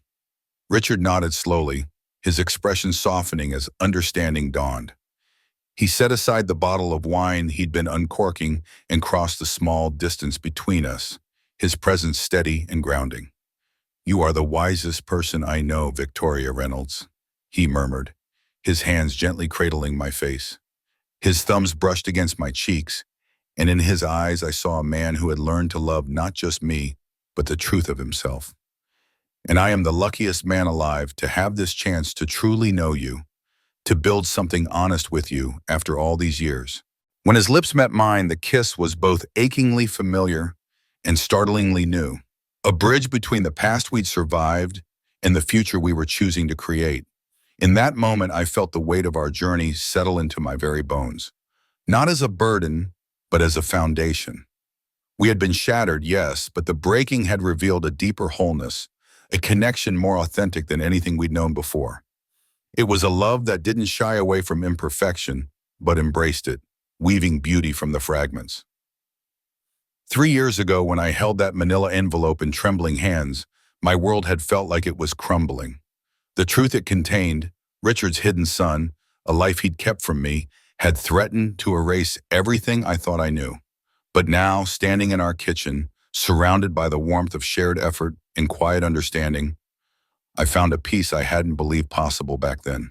It was the peace of accepting life in all its complexity, of choosing to create something beautiful from the raw, imperfect materials we'd been given. It was the peace of knowing that transformation, not destruction, had been the true story all along.